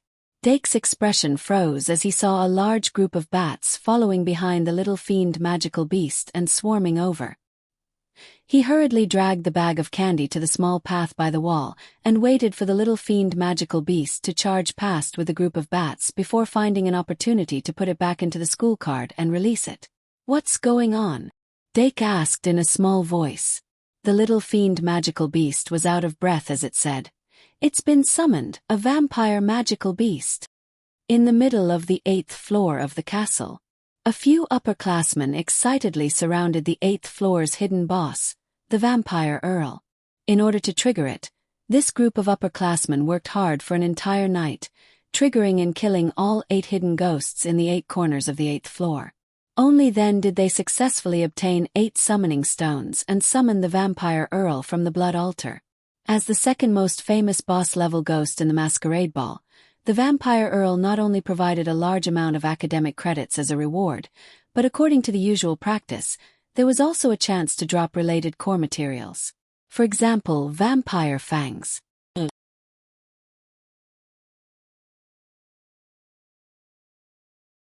Chapter 101. Of course, what the monster would drop depended on what the professors put inside. Dake was like a cat that smelled fish. He put the big bag of candy in one of the classrooms and quietly went there. It wasn't that he wanted to snatch the boss, but he just wanted to see what the vampire Earl would drop. If it was a vampire fong, he might find a way to negotiate an exchange for it. The so-called vampire fangs were an alchemy product that sealed the power of vampires in their fangs. When the vampire sucked the blood of its prey, it would pierce its fong into the blood vessels of its prey. In order to make it easier to suck the blood, they would inject a hormone that would make the prey calm down. If it was a noble pure blood, the hormone would also contain magic elements that would make the prey fall into a state of bliss and become the most loyal captive of the vampire. This was the so-called embrace. The closer the vampire's bloodline was to the ancestor, the better the effect of the fong. Remember, https://vipkanchu. Vipin the last era, vampire fong was not rare. After all, vampires had to change their fangs every 100 years. But with the extinction of the demon race, vampire fong became a rare item. Especially since the number of pure-blood vampires was small, the ones that could be passed down were even fewer. According to Dake's understanding, vampire fong was a tool that could transform fury into bliss. The premise was that the original owner had enough pure vampire blood. So it was not a necessity, but a key suppressor and transformation agent. With a trace of hope, he continued to move forward. Dake found that more and more senior students were gathering. The vampire Earl's aura was too strong when it was born. Those who were sensitive enough to sense magic would immediately be attracted. In the blink of an eye, around the blood altar in the center of the 8th floor, there were more than 10 senior students. However, everyone abided by the unwritten rules and only watched from the sidelines without taking any action. Only when the senior students who had successfully summoned the vampire count were in danger or failed in their crusade against the boss would they intervene. At that time, the boss would become an ownerless item and would belong to whoever grabbed it. Dake, who arrived after them, was finally able to witness the power of the upper-grade students. They were accompanied by magic guide fairies, and all of them were at the 2nd tier or higher. Just from their outward appearances, one could see that they were all extremely powerful. There were even many magic elves that were exclusive elves that had never been heard of before. Dake put the little fiend back into the school card and carefully followed behind the upperclassmen. Through the gaps between people, he could clearly see the vampire count on the blood altar. No wonder the little evil magical beast said that it was a blood-sucking magical beast. Really does look like one. But the image of vampire nobles seems to be like this. Fresh blood was still gushing out from the altar. Blood is power. Above the rolling blood spring, the pale vampire count was wearing a dark red blood cloak. He opened his arms and roared. Above its head, a sea of blood was churning, and there were swarms of bats. One after another, blood fiends were born from the blood and fearlessly pounced on the senior students who had summoned them. There were a total of 5 senior students, but because they were not wearing school uniforms, it was impossible to tell their grades. But they were all abnormally powerful. The 5 senior students each stood in a corner. Every one of them was controlling at least 3 magic guide fairies. The blood fiends that were born from the Sea of Blood were all ferocious beasts that were at least 6-star. But the 5 senior students were still steadily and quickly eliminating the blood fiends. They were neither too fast nor too slow, and tried to use this method to reduce the vampire count's power. Blood was the source of its power. When the Sea of Blood that gave birth to the blood fiends completely dried up, it would be the time for the vampire count to meet its end. Otherwise, it was very likely that it would continue to be reborn. Every bat that flew out was one of its clones. After it was reborn, it would appear in any corner of the castle. So before the Sea of Blood was completely purified, it could not be killed. Even Dake could understand this kind of logic, so there was no reason for the upper grade students not to understand. Therefore, after 2 or 3 minutes, more and more students realized that the crusade against the vampire count was going to be an extremely boring and long affair. So while there were people coming, there were also people leaving. Only Dake was still watching with great interest. Whether it was the blood fiends that were born from the Sea of Blood, or the strength that the 5 people showed when eliminating the blood fiends, or even the vampire count's pale face that was gradually losing blood in his cold eyes, he was watching with great interest. Sure enough, when the blood fountain no longer gushed out, the Sea of Blood above the vampire count's head was about to dry up. Something strange happened. A dignified vampire count had actually self-destructed without any dignity. The waves of blood produced by the explosion engulfed the magic guide fairies. The 5 senior students used all kinds of methods, and after paying a certain price, they were able to perfectly avoid the damage caused by the self-destruction. However, the crusade against the boss that they had planned for the whole night fell short of success. At the beginning of the summoning, they did not know that tonight's 8-star hidden boss would be the vampire count, so they released a large number of bats at the beginning. And those bats became a hidden danger. And now it really exploded. No one would stop attacking the vampire count just because they were the ones who summoned it. This time it was the real deal. Whoever managed to snatch it would own it. No matter how angry and helpless the 5 senior students were, they had successfully started a great era of treasure hunting. Whoever could find the bat that the vampire count was reborn with would be able to obtain the vampire's treasure. The masquerade ball that was gradually coming to an end became interesting once again. Dake released the little demon beast again and trotted in the direction where the bat flew.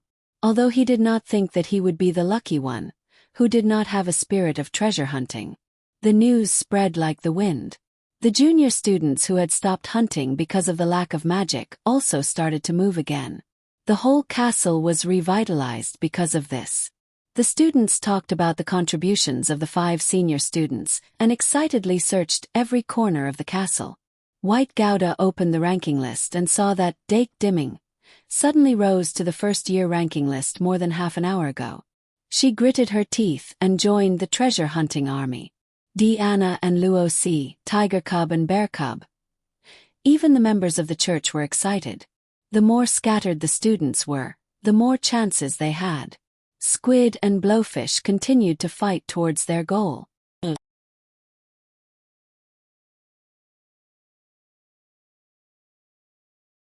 Chapter 102. Everything was carried out in the midst of excited shouts. Everything was carried out in silence. Countless bats hiding in the corners of the castle became the object of the students' thirsty search. Whether it was the bats released by the vampire count or the bats that originally existed in the castle. Even the little demonic beasts that looked like bats almost became targets of attack. Dake took out the candy bag from the classroom again and searched in the direction where the bats flew. As the candy in the candy bag became less and less, he also succeeded in finding a few bats. However, after the bats were exterminated, nothing dropped. It seems that my luck isn't as good as I thought. At about 10 o'clock, Dake returned from the 8th floor to the 7th floor. First URL. https://vipkanshu And at 10:20, he returned from the 7th floor to the 6th floor. At 10:40, he had returned to the 5th floor. It had been nearly an hour since the vampire count's self-destruction, but it seemed that there was no news of anyone finding the special bat. This was actually very difficult to understand under the fanatical search of the students. It couldn't have escaped into some secret passage, right? Dake couldn't help but mutter. The church's actions were orderly. Except for Squid and Blowfish, who were still wandering around, the other 14 members of the church had a harvest. Although not everyone could successfully complete the target of capturing 3 couples, in fact, this target itself was a kind of insurance. This was because the living sacrifices that the saints had paid their respects to only needed 7 couples. The others were just spare tires in case of an emergency. Human feelings were very subtle and difficult to understand. No one knew if 2 people who were originally sincere would suddenly become not so sincere at a certain juncture. Or could it be that the seemingly sincere feelings were actually just an act to pass off as genuine? The members of the church couldn't afford to gamble, so they formulated a target of more than 3 times, trying to reduce the probability of failure through quantity. The appearance of the vampire's treasure brought them convenience, but also trouble. People began to appear at the entrance of the secret passages. But they successfully avoided those risks and finally sent the captured couples to the temple. At 11 o'clock sharp, except for Squid and Blowfish, all the members had returned to the temple. A total of 16 couples were captured, which was more than twice the number of the actual target. These couples were all tied together back to back. Their card packs were all taken away, and the branch cards that would expose their location were all thrown out of the secret passage. The church did not gag their mouths, but it seemed that they had found that cursing was of no use, and the people who were shouting were gone. There were a total of 16 couples, 32 people. They were temporarily stuffed in the corner of the temple. They could see the snow-white and delicate statue of the goddess in the temple. Many people were attracted by the statue. It was as if their souls had been sucked away, and they became silent. If only that statue existed here, it would more or less give people a sense of holiness. However, after the members of the order took off their black robes, the marine product leather sheath that was revealed was too strange. There was a sense of evil everywhere. A sober girl couldn't help but ask the only female in the church, Miss Heischen. She had heard Miss Heischen's voice before. May I ask, how will you deal with us? You will become a living sacrifice." Miss Heischen's voice had changed, and it was as creepy as an old witch. But the girl suddenly widened her eyes. "Betty, it's really you." "Who is Betty? You must have mistaken me for someone else," Miss Heischen said indifferently. The girl named Jenny broke down on the spot. "Betty, you can't do this to me. We are friends." Miss Heischen still said indifferently. "Yes, there are women in this world who will steal their best friend's man." Miss Jenny's expression froze. After a long time she squeezed out a sentence. "He also likes me." Miss Heischen let out a creepy laugh. "So I caught all of you." "It's all over, Jenny." "No." Outside the secret passage, Squid and Blowfish, who had experienced many failures, were completely red-eyed. Because they couldn't catch even a single couple, they didn't have the face to return to the temple. So even though it was the appointed time, they were still wandering outside. They looked very much like a middle-aged man who was sitting in the park and pretending that he still had a job after being fired. Suddenly, Squid grabbed Blowfish and pulled him into a corner.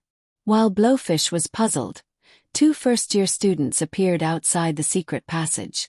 After White brought Luo Boat here, she seemed to have made a great decision and told her secret. "It's like this actually, I have been hiding something from you." Luo Boat was stunned for a moment, but then he said excitedly, "I know, and I have also been hiding something from you." "What?"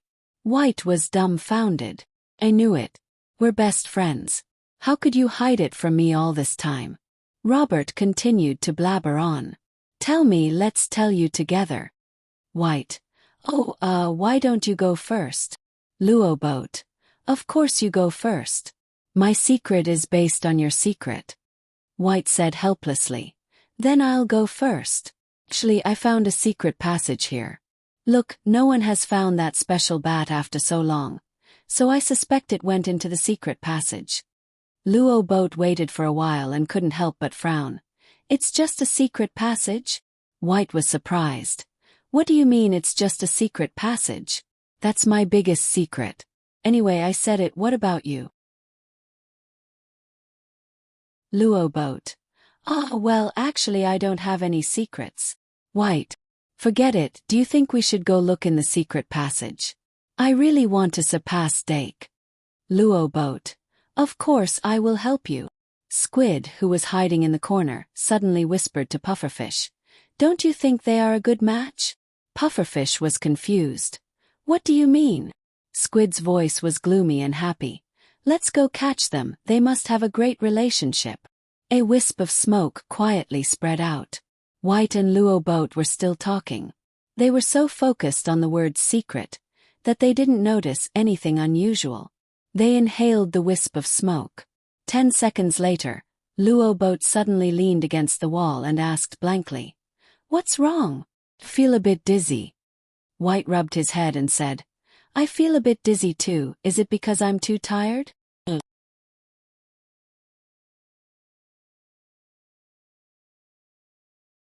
Chapter 103. Looks like it's working. They don't seem to have noticed that this is the hypnotic effect of the goodnight potion. Their first years after all. The first years are awesome. Seeing that White and Luo Boat had really won, Cuttlefish and Blowfish almost burst into tears. However, after experiencing many failures, they had also grown. Cuttlefish successfully suppressed the urge to rush out and grabbed Blowfish. "No, we have to be more careful. We can't fail at the last hurdle." Then he took out a new magic elf card from his card bag and said in a sinister voice, "The first years don't have the consciousness to hide cards on their bodies. As long as we take away their card bags, they'll be lambs waiting to be slaughtered." "Well said, I'll do it too." Blowfish took a step back and also took out a magic elf card. Immediately after, 2 small magic elves drilled out of their magic cards. Then they seized the opportunity and suddenly shot out. Remember the website, VIP can't you? 6 Cuttlefish's magic elf was a water monkey, while Blowfish's was a fat rat. The 2 magic elves were extremely fast. When they suddenly burst out, it was difficult to see with the naked eye. Caught off guard, Luo Boat did not have time to react. The card bag hanging on his waist was cut off by the water monkey's fingernails and instantly scooped it away. The fat rat did the same, but White suddenly took a step back. The fat rat's fingernails did not cut the belt.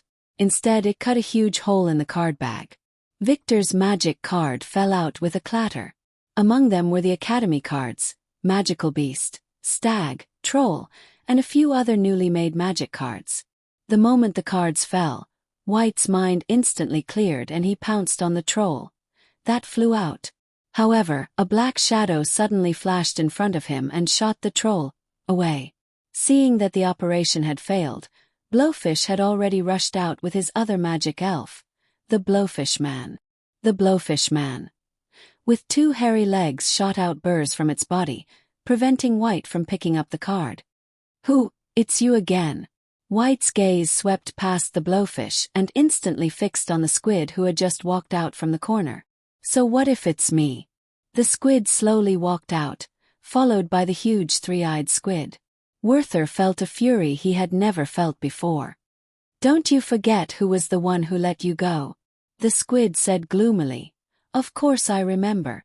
I remember every bruise on my body. Even if you let me go in order to avoid confinement, you can't wash away the humiliation you gave me. Son of the brave, you will fall into the abyss with your followers." White's eyes flashed, and he couldn't help but think of Into the Abyss. He clasped his hands behind his back and Forbidden Love slipped out from the hidden compartment in his sleeves. Seeing that the squid was getting closer and closer, he swung Taboo Love in front of him and roared, "The abyss does not welcome you." The pink mist that drilled out of Taboo Love condensed into the outline of a woman, and in an instant she pounced on the huge three-eyed squid. As the 3 eyes of the three-eyed squid turned into the shape of Heartsuit, White was overjoyed. The squid himself didn't notice it at all. It wasn't until the three-eyed squid that originally belonged to him used its tentacles to hang him up that his face suddenly changed and he panicked. "Blowfish, save me." White's face showed a happy smile, and he immediately ordered the three-eyed squid to attack another person. He himself took the opportunity to pick up the card. However, as soon as he bent down, dozens of burrs shot out and nailed the ground at his feet. Blowfish turned to look at the squid who was tied up by his magic elf, and couldn't help but curse. Trash! From the beginning, he followed the squid's lead, to now confirming the fact that the squid was trash. Blowfish had walked a long psychological journey. Almost without any hesitation, he manipulated his pufferman and shot countless burrs at the three-eyed squid. Each of those burrs was filled with black venom, and almost all of them shot into the three-eyed squid's body. The three-eyed squid struggled to run a few steps forward, but the tetrodotoxin in its body erupted. Suddenly, its body stiffened and it vomited a large amount of poisonous ink. No! White didn't expect Seakeet's three-eyed squid to be so trash, and his face suddenly changed. Seakeet, who broke free from the three-eyed squid's bindings, immediately screamed, "Water monkey!" The water monkey with extremely long arms raised its head and sprayed out a stream of water. White quickly raised his arms to block the stream of water, but he was still pushed back by the impact of the stream of water. The magic cards on the ground were also washed away by the water. Luo Boat, who had just woken up, subconsciously grabbed a magic card that rushed to his side. He threw the magic card to White without thinking. "White, catch it!" White was happy to hear that. He caught it with his hand and suddenly shouted, "Magic summoning!" After a few seconds, the light released from the magic card turned into a solid form. A creamy yellow furball fell down. The furball fell to the ground with a plop. It stuck out a very thin pink tongue, subconsciously licked the water on the ground, and made a cute sound. This was the magic fairy that White made on the spot using the materials from the 10 school branch, Pu Rong Rong. "No!" White and Luo Boat's desperate roar came from the corridor again. Dake, who was walking over, vaguely heard some noises. He sniffed with his nose, called the little demon beast, and quickly ran over. But when he arrived, there was only a pool of water and a few magic cards soaked in the water in the passage at the entrance of the secret passage. "Go check it out." Dake didn't walk out so easily. Instead, he sent the little demon beast to check it out as usual. After the little fiend returned, he walked towards the puddle of water and picked up the few magic cards from the water. Magic Beast, Stag, Troll, Mana Recovery Potion X2. There was also a Pu Rong Rong, a little further away. There were a total of 5 magic cards. Stag, Troll, aren't these the magic cards from White Gouda? How did they fall here? Dark followed the trail of water and looked in the direction of the wall. He couldn't help but hesitate. Did he enter the secret passage? Dake began his analysis. Looking at the scattered magic cards, White didn't enter the secret passage willingly. Was he forced to enter? Or has he been caught? He's very vigilant. It shouldn't be that easy to catch him, right? These magic cards probably fell down after a sneak attack. But there's no Luo Boat card among them. They're always together. Maybe they still have a fighting chance. In the end, are their opponents ghosts or humans? They can't be forced to a dead end by ghosts, right? So in the end, should I eat this melon or not?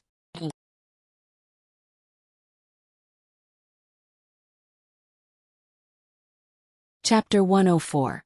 Even though Dake said that he would be a bystander, now was obviously not the time to think about that.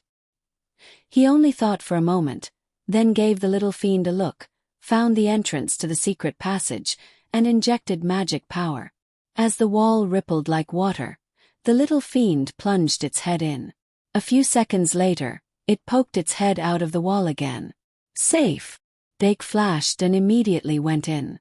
The torches on both sides of the secret passage had already been lit, and this thing could easily expose his whereabouts. But there was no good way at the moment. He glanced at the ground and found that there were still traces of water left in this secret passage. Obviously, someone had entered through here not long ago. He followed the traces of water all the way. Finally, he reached a fork in the road, and the traces of water suddenly disappeared. But after arriving here, Dake was more or less certain that the other party's destination should be that temple. Remember in 1 second. https://vipkanshu. Vip sped up along the path to the temple. Dake soon arrived at the place where he had fought with White, and after another turn, he found that the path leading to the temple was brightly lit. A few bats came out of nowhere and flew into the temple along with the light, and he could vaguely hear some noise. Seems like some kind of gathering. Dake observed for a moment and chose to take a detour forward. Finally, after a few minutes, he approached the temple. Because he couldn't be sure if someone was hiding outside, Dake didn't get too close, and only stopped at a corner about 10 meters away from the temple to observe. From where he was, he could already see the silhouettes of the people in the temple, which was densely packed.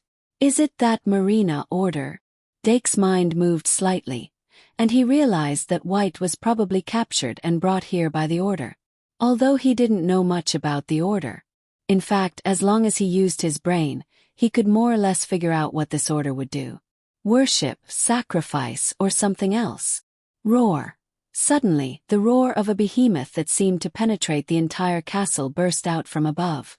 Dark was caught off guard. He quickly covered his ears and retreated.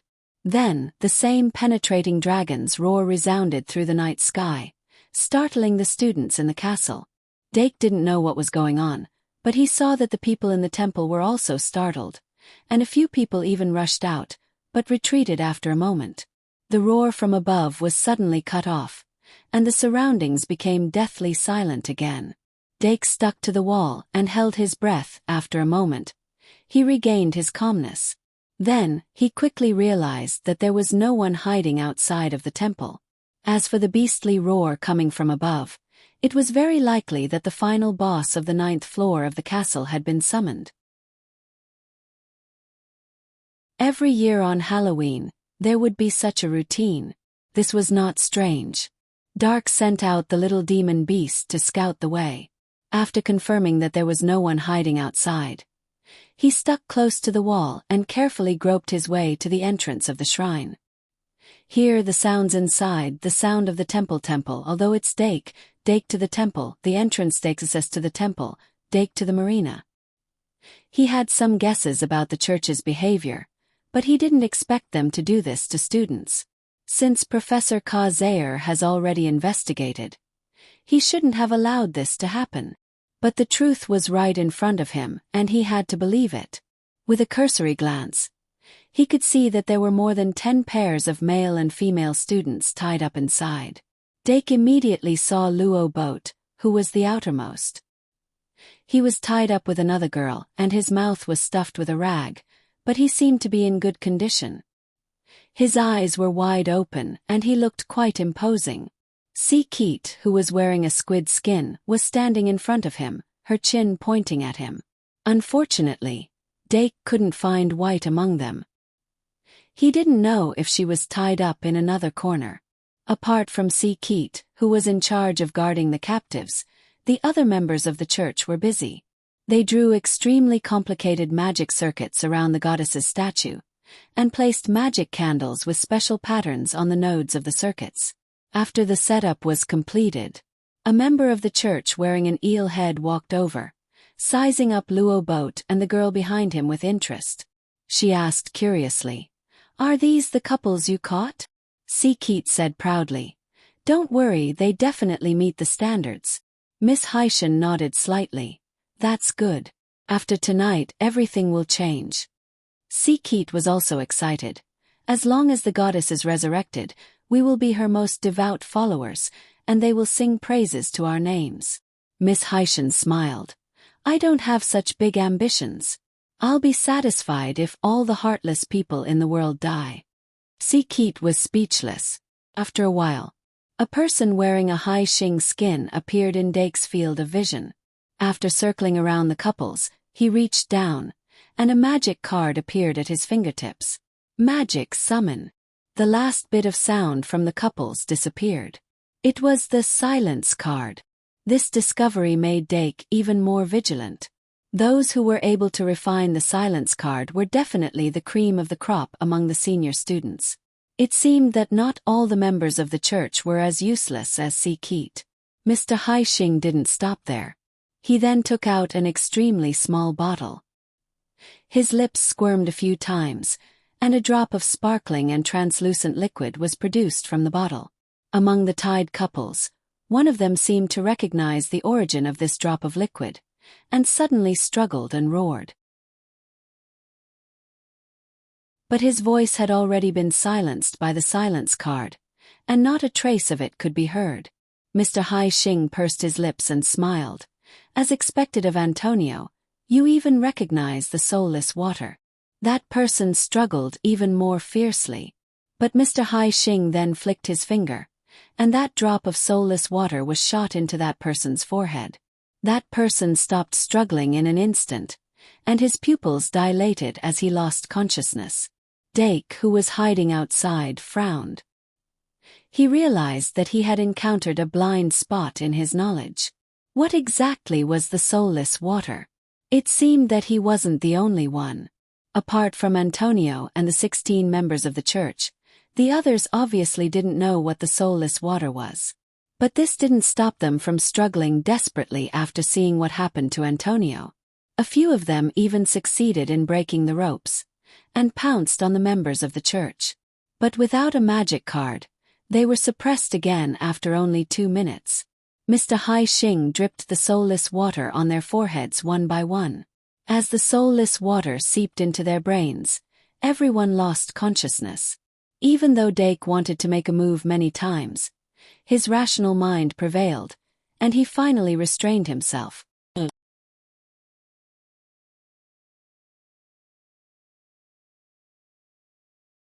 Chapter 105. There were a total of 17 couples, 34 people. The church didn't differentiate them. Instead, they moved them all into the sacrificial array in front of the statue. Under the effect of the lost soul water, the 34 people lost their minds. They were muddle-headed and their bodies were heavy. The members of the church only used the magic fairy when suppressing the resistance. After that, they were quickly recalled. Now they were moving them by manpower. 16 members of the church. It wasn't slow for each person to move 2 people. They still paired the couples with their backs against each other and the backs of their heads close together. After all the couples were settled, they finally breathed a sigh of relief. Mr. Hai Xing said with satisfaction, "Everything is ready. Next we just have to wait for the bell to ring." Then, the members of the church knelt down in front of the statue and prayed silently. Outside the temple. Website. https://vipkanchu. Vipidake cautiously poked his head out. A total of 16 members of the church were facing the statue and praying seriously. Looking in from the outside, only their backs could be seen. Maybe this is an opportunity. If I use the evil fluctuation, maybe I can take them all down in an instant. Dake's mind was spinning with thoughts. But he still denied himself in the end. The Bliss series of magic cards would cause the power of the statue to flow backward. Using it here would be suicidal. And if he was careless, any member of the church would react. As a first-year student, it would be difficult for him to get any benefits. The most threatening one should be Hai Xing, who was obviously the central figure of the church. In fact, the best way to deal with such a situation would be to inform the professor. Since Professor Kazair was unwilling to take action for some unknown reason, then he would find other professors. But there didn't seem to be enough time. The members of the church looked like they were about to make a move. By the time they called the professors, everything would be over. In the end, what were they trying to do? Resurrect the goddess. If they were so devout, why didn't they go to the school of mysticism? And how could the so-called goddess be resurrected so easily? They couldn't understand. The members of the church were behaving strangely. It's already 11:50 at night. Could they be waiting for 12 o'clock, the last moment of the holy night, the moment when Halloween comes? What should I do? What can I do? Dake retracted his head and leaned against the wall, thinking quickly. What did the book say? In countering such a situation, you have to measure your own advantages first. Think about what you have. What can it do? Think of a way out before you do it. Slowly, Dake had an idea. He gradually calmed down, and the trace of panic in his eyes quickly disappeared. He became calm again.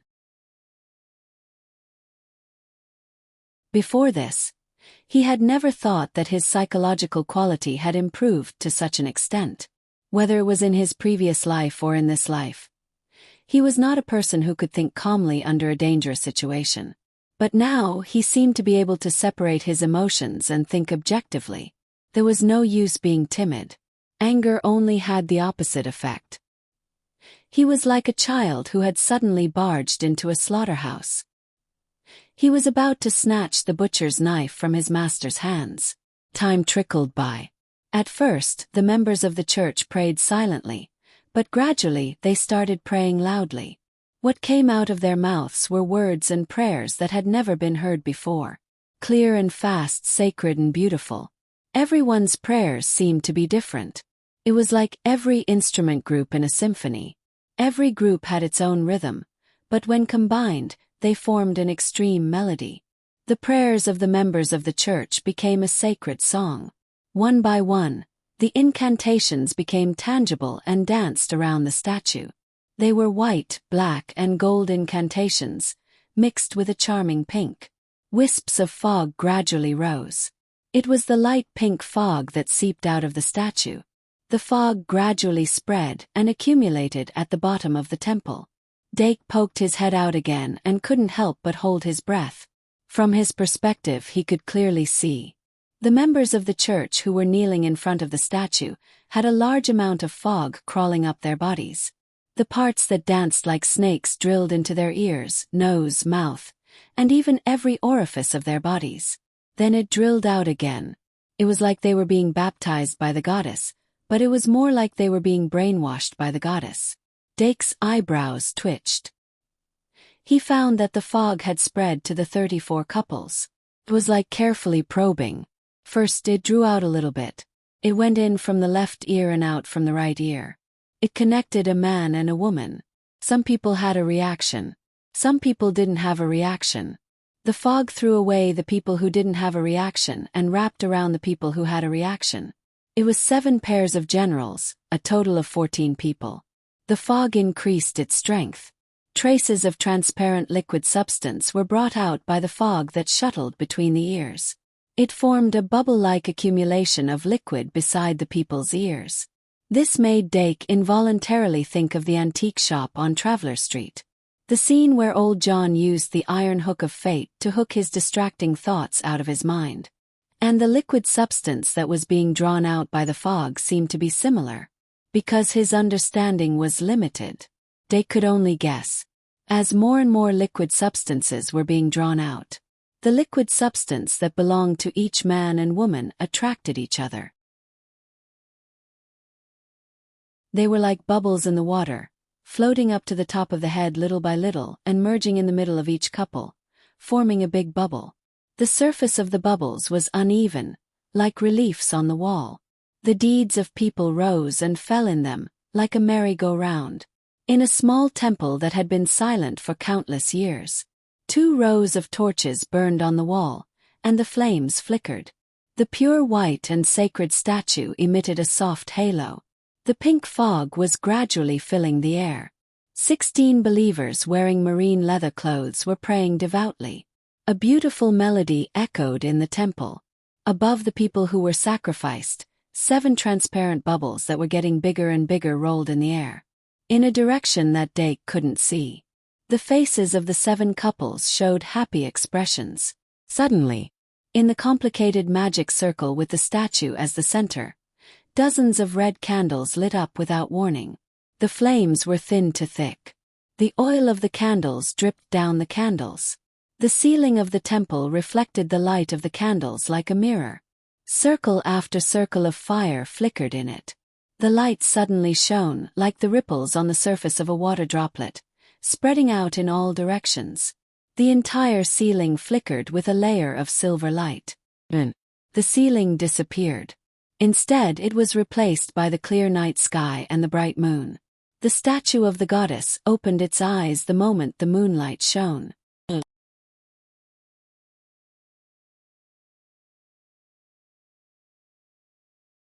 Chapter 106. She was born from the moon and descended upon the earth. She was both the goddess of the moon and the mother of the earth. She specialized in the reproduction of all things and was not stingy with the grace of the earth.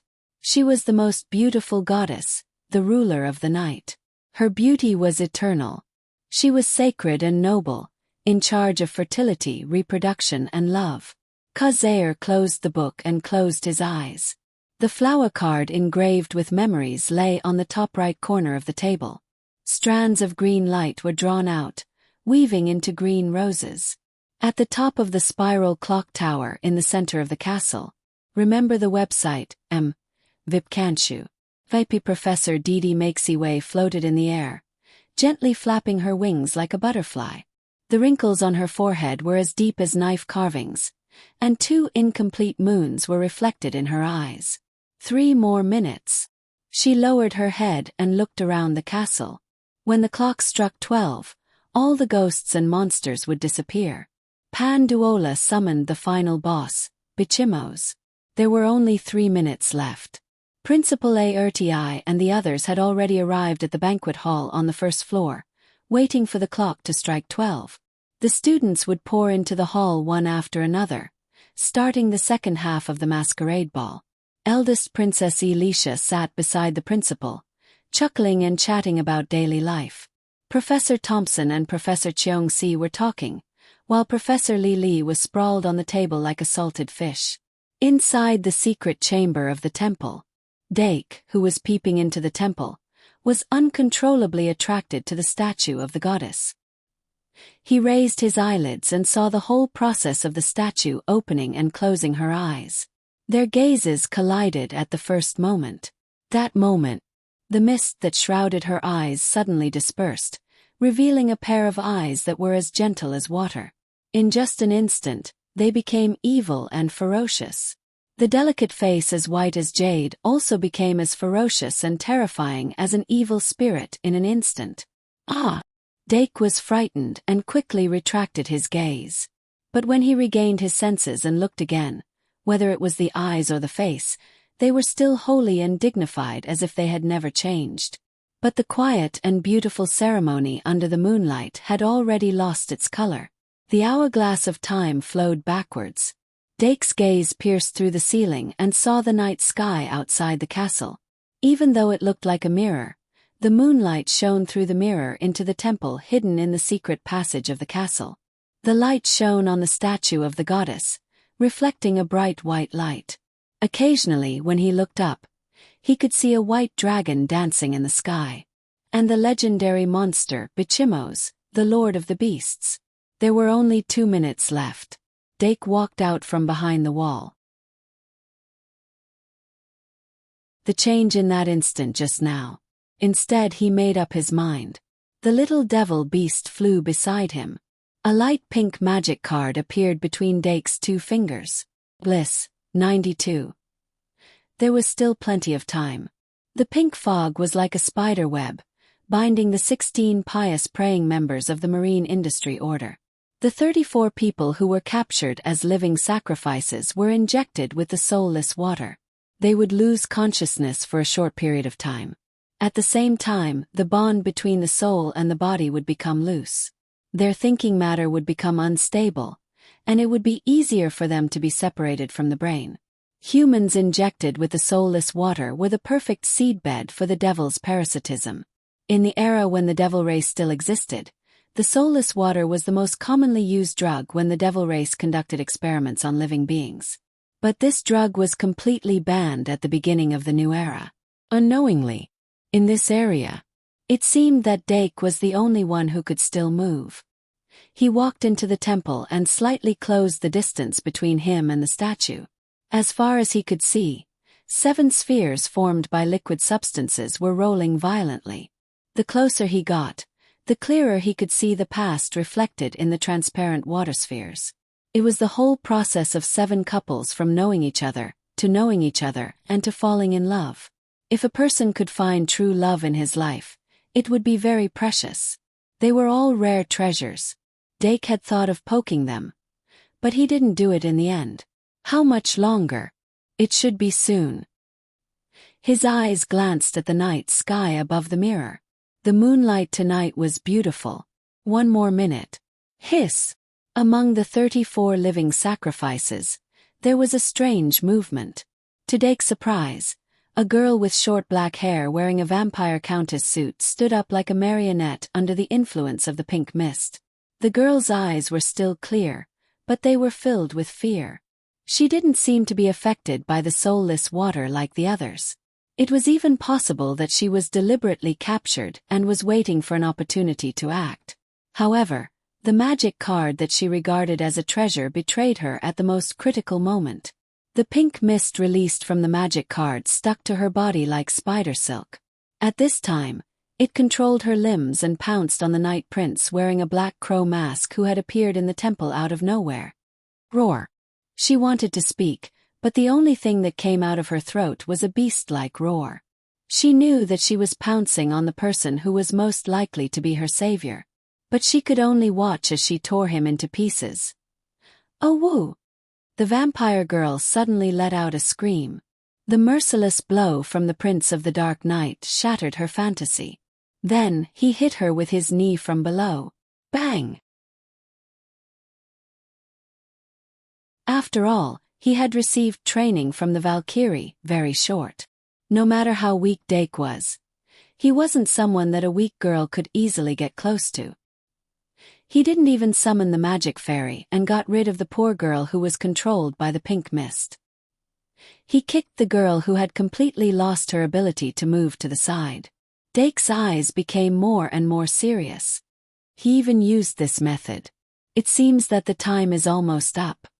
Then, he raised his head and saw the head of a giant beast with 2 curved horns flying across the mirror. The pure white bride riding on the slender white dragon sped past under the moonlight.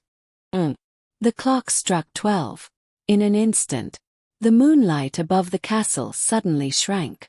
The area that lost the moonlight was swallowed by the night. Only the Shangmalian castle reflected white light like a huge lantern. The students felt the condensed moonlight and thought it was a Halloween surprise. The unimaginably strong moonlight penetrated the mirror and shone directly on the statue of the goddess. At this moment, Dake felt something in his body become restless. His emotions fluctuated uncontrollably.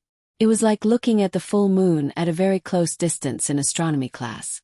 But it was stronger than that. In his 2 fingers, Bliss Eye was trembling crazily. The Bliss 3 in the card bag was about to jump out. The statue's eyes suddenly turned to him, and its face became ferocious and distorted again. But it was more like sarcasm. Blue veins popped out on Dake's forehead, and he felt that he was about to lose control of his anger.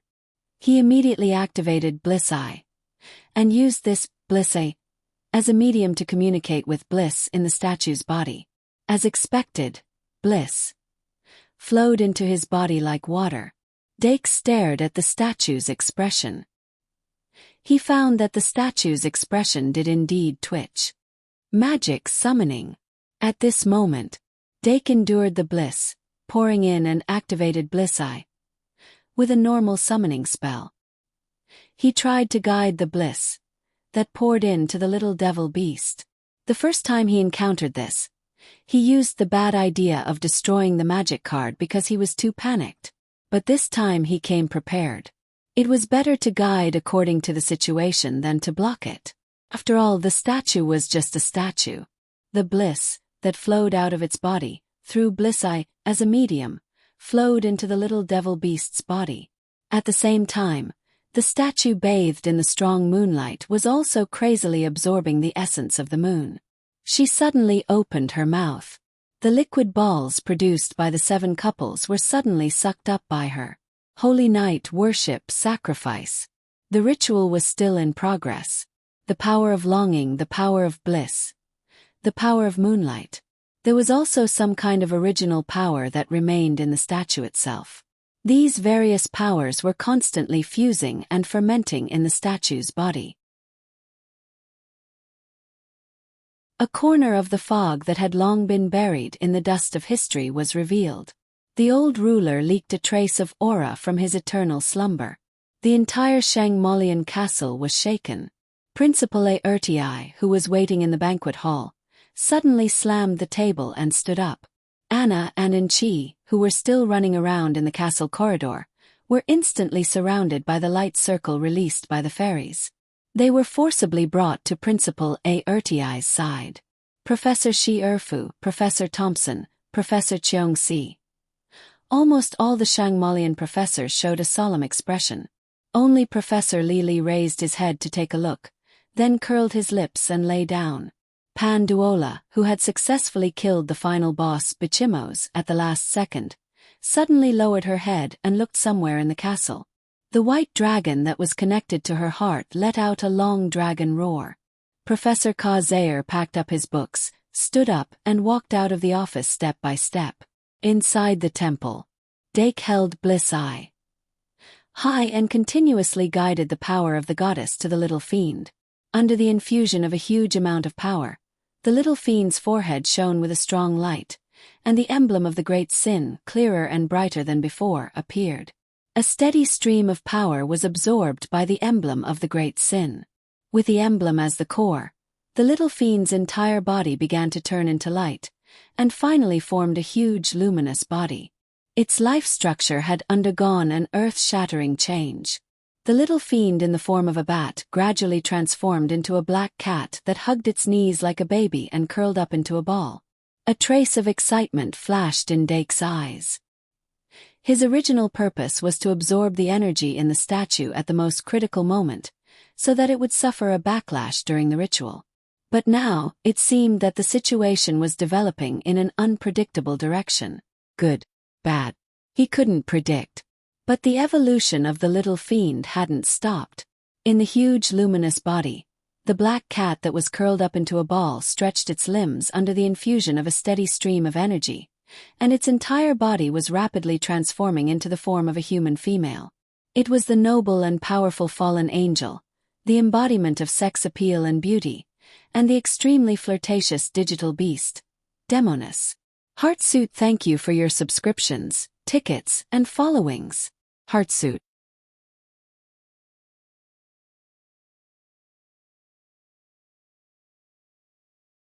Chapter 107. Crack. Bliss Eye. Couldn't bear the burden and cracks appeared. The demonic female beast in the light gradually opened her eyes.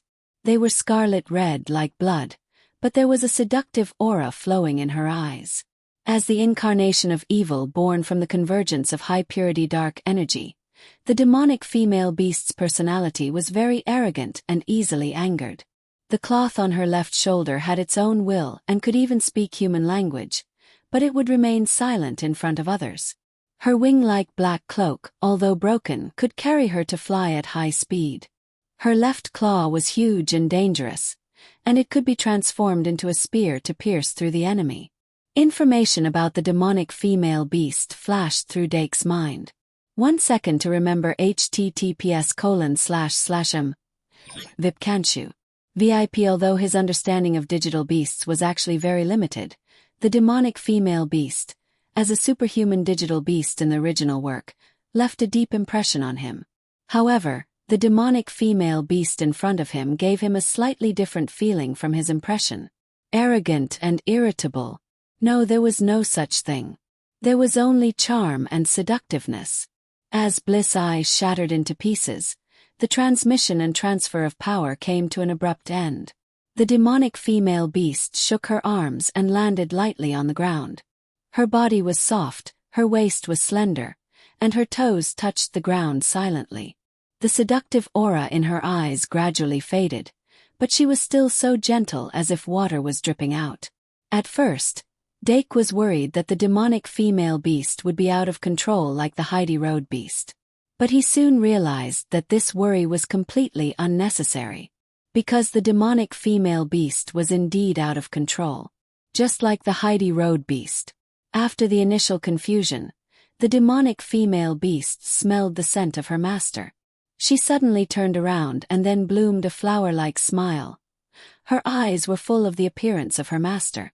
She was about to hug him. Dake hurriedly reached out to block, but he happened to block where he shouldn't have blocked. Instead, the demonic female beast stuck to him even harder. Her eyes filled with a dense, seductive fog that couldn't be dispersed. Just by being so close, the fragrance emitted from her body was already irresistible. Dake hurriedly retracted his hand, his face slightly red. That was because he was anxious. In the end, humanoid digibeasts and beast-shaped digibeasts could not be lumped together. Facing the Black Dirk beast and Moon Ivan, no matter how clingy they were, Dake was able to calm his heart and not have any evil thoughts. But if the target was a demonic female beast, he quickly took out his branch card, preparing to use it as a life-saving measure at a critical moment. Fortunately, as a complete digital beast, the Demoness beast's control over the energy in its body far surpassed that of a mature Heidi Road beast. In fact, she wasn't completely bewitched by the power of bliss. In essence, it was still a little demon beast. Thus, when she saw the school card, the Demoness beast immediately stopped her predatory behavior. She only slightly opened her rosy lips and lightly licked the corner of her mouth with the tip of her tongue. "Master, are you willing to go to Mount Wu with me?" However, as soon as she said those words, Dark saw through her true nature. Thus, Dake regained his composure. "Little fiend, can you restrain it?"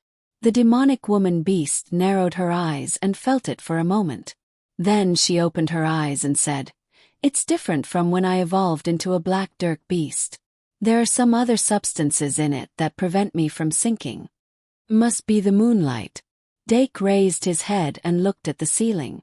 The strong moonlight seemed to be inexhaustible. It was still madly pouring in from the mirror formed by the ceiling. And the statue of the goddess was bathed in the moonlight. Even though more than half of bliss had been extracted, there were no more cracks on its body. The moonlight was pure. It should have been incompatible with the power of the great sin, but it was the opposite. They got along very well. Dake suddenly rubbed his eyes. He didn't know if it was an illusion, but he felt that the statue of the goddess on the altar seemed to have shrunk a little. No, it's not an illusion. It has indeed become smaller, and the speed of its shrinking is accelerating. A thought suddenly flashed through his mind. Dake said in surprise, "Don't tell me that the so-called resurrection is really just to bring the statue to life? Shrinking to the size of a human and then coming back to life." This was too different from the resurrection goddess Dake imagined. He didn't know how to ridicule it for a moment, but the demonic woman beast suddenly said, "Master, give me the mission." Dake was slightly stunned. Then, he realized that he didn't see it as clearly as the little demon beast. No matter how the statue of the goddess was resurrected, now that things had developed to this point, both sides were irreconcilable. There was no other way. So he immediately said, "Destroy it, demonic woman beast." The demonic woman beast smiled charmingly. "Since it's master's mission, then I'll respectfully accept it." Before she finished speaking, she had already spread out her wing-like tattered cloak and flew in front of the statue of the goddess.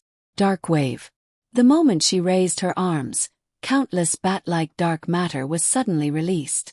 But the statue of the goddess instantly lit up with white light. It actually destroyed all the dark matter. The demonic woman beast's expression suddenly turned cold. The sharp claws on her left hand turned into a dark spear. With a fierce force, she pierced through the white light and then directly stabbed at the statue. Crack! The statue had no more tricks up its sleeves. The dark spear pierced a black hole in the statue. But the statue's face became more and more resentful. The demonic woman beast licked the corner of her mouth. There was a trace of strange excitement in her eyes. She raised her left hand again. The dark spear pierced out like rain. The statue did not resist at all and was pierced with countless holes. Those holes were close to each other, and finally, after the last puncture, they all collapsed, forming a huge hole that almost cut the statue in half.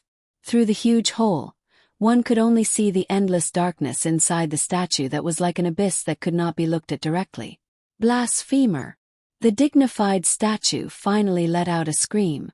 Without the divine power filter, that voice was like the sound of glass shards rubbing against each other. It was hoarse and ear-piercing. "I'm a demon." The demonic woman beast laughed wildly and released the dark wave again. Immediately, countless bat-like dark matter condensed and pounced on every corner of the statue like moths to a flame.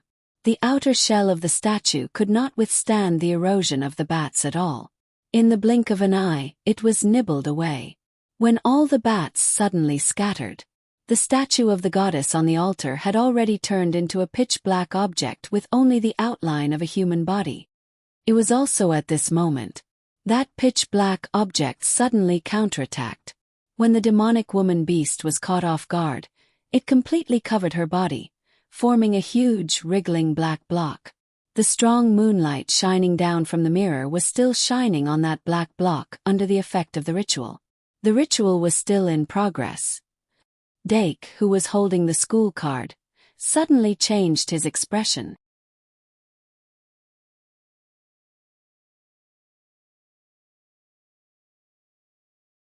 Chapter 108.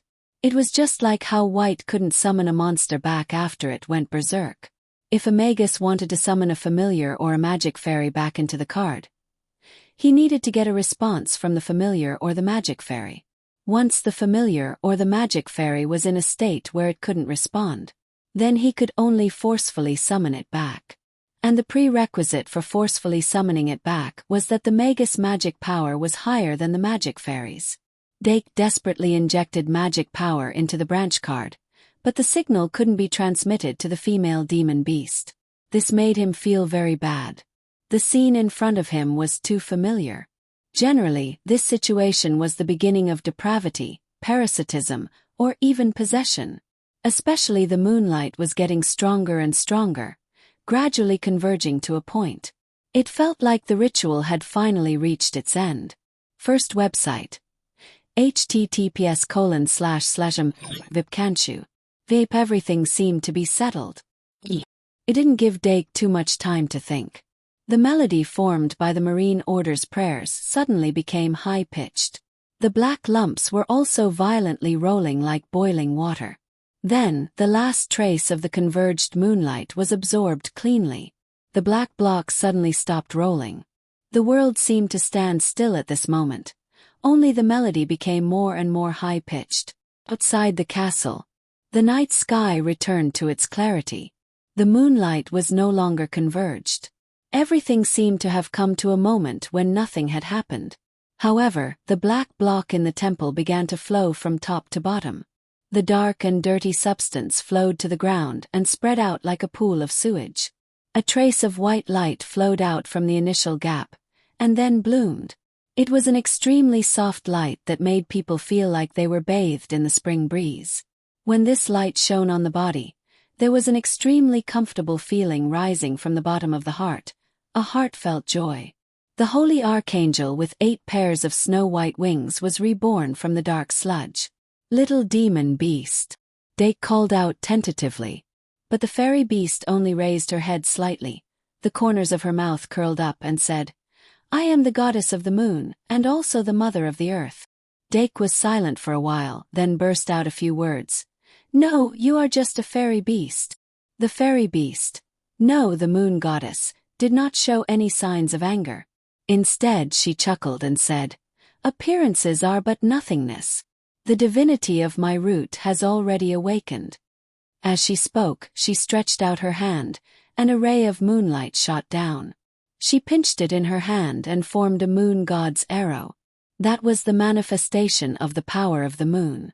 She reached out again, and a sacred bow appeared in her left hand. Blasphemers will be punished. The moon goddess knocked the moon god's arrow in her right hand onto her holy bow. She elegantly drew the bow and slowly aimed at Dake, who was standing at the entrance of the temple. The light released by the moon god's arrow suddenly became intense. Then the bow was pulled to a full moon and shot out. Whish! The arrow hit its target. A shield rose. Dake summoned Kettle in time to protect his chest. However, Huahua, who had withstood a casual arrow from the moon goddess, had countless cracks on its tough shell. Magic power. 901 sturdy. Passive skill. The magic elf with this skill will not be killed in one hit. Huahua, who had dodged the attack by relying on its passive skill, suddenly became dispirited. Dake hurriedly scooped it up and slid outside the temple. No matter how sturdy Huahua was, it was only a 3-star card that could be summoned normally. The moon goddess only needed to be slightly more serious to easily penetrate its defense. Magic summoning. At this critical moment, Dake broke through the limit again, and the summoning time was reduced to 4 seconds. Huahua, who had taken the energy potion, finally regained some energy. Without Dake's command, it immediately used its superpower and used equal distribution of power, in an attempt to weaken the power of the moon goddess. However, the superpower released by Huahua was easily broken by the moon goddess. The first failure of equal distribution of power made Dake realize that he was in a desperate situation. He touched his card bag and his face was pale. Huahua could be said to be his biggest reliance. Next was Moon Ivan in Bliss 3 state and the Silence Potion. However, the Silence Potion, which interfered with the effects of the potion, could not play a decisive role at this moment. Although Moon Ivan was strong, it was impossible for him to fight against the moon goddess who had devoured the Demoness beast. However, the moon goddess had already knocked her next moon god arrow. Dake did not have time to think. He waved his hand and summoned the Silence Potion, and threw it at the moon goddess. The moon god arrow left the bowstring and shot through the potion bottle. The Silence Potion suddenly exploded, forming a cloud of mist. Dake immediately rushed out with Huahua. The moment the cooldown ended, he summoned Illusory Beast, Ivan and Bliss 3. Seeing the evolved moon, Ivan's eyes lit up, and he pounced forward without a care for the situation. Dake had a flash of inspiration at this crucial moment, and immediately added another, Pride Eye. As the dark golden ball of light entered between his eyebrows, Moon Ivan's frivolous eyes suddenly had a hint of arrogance. This made him a little more reserved, and his pouncing action came to an abrupt halt, but his eyes were still provocative. There was a feeling of wanting to resist but also wanting to meet. It actually worked. Dake's mind spun quickly when he used Bliss 3. Just now he did not form a connection with the moon goddess. This meant that the moon goddess, who was no longer a statue, could control her own energy, and his previous tactic was completely ineffective. The moon goddess followed closely, and the moon god arrow once again took aim. Whoosh! The arrow of light flew over. Moon Ivan, who felt the danger, turned around and threw out a shadow ball. However, before the shadow ball could even touch the moon god arrow, it was purified by the holy light. Bang! Moon Ivan let out a miserable cry, and was sent flying by the shockwave from the moon god arrow. Dake took the opportunity to hide in a corner and gasped for breath. The level difference is too big. Shouldn't this be the time for the hero to appear? Where's the hero? Dake's thoughts were already a bit chaotic. However, he was still trying to think. Suddenly, a thought appeared in his mind. Wait, the hero. Isn't he in my bag? The moon goddess flapped her wings as she chased after him, as if she was enjoying her first joy after being reborn. She was very satisfied with the skin of the fairy beast. Originally, the skin of the witch beast was also very much to her liking, but as expected, a goddess should be holy. Moreover, this skin seemed to hide a huge amount of potential.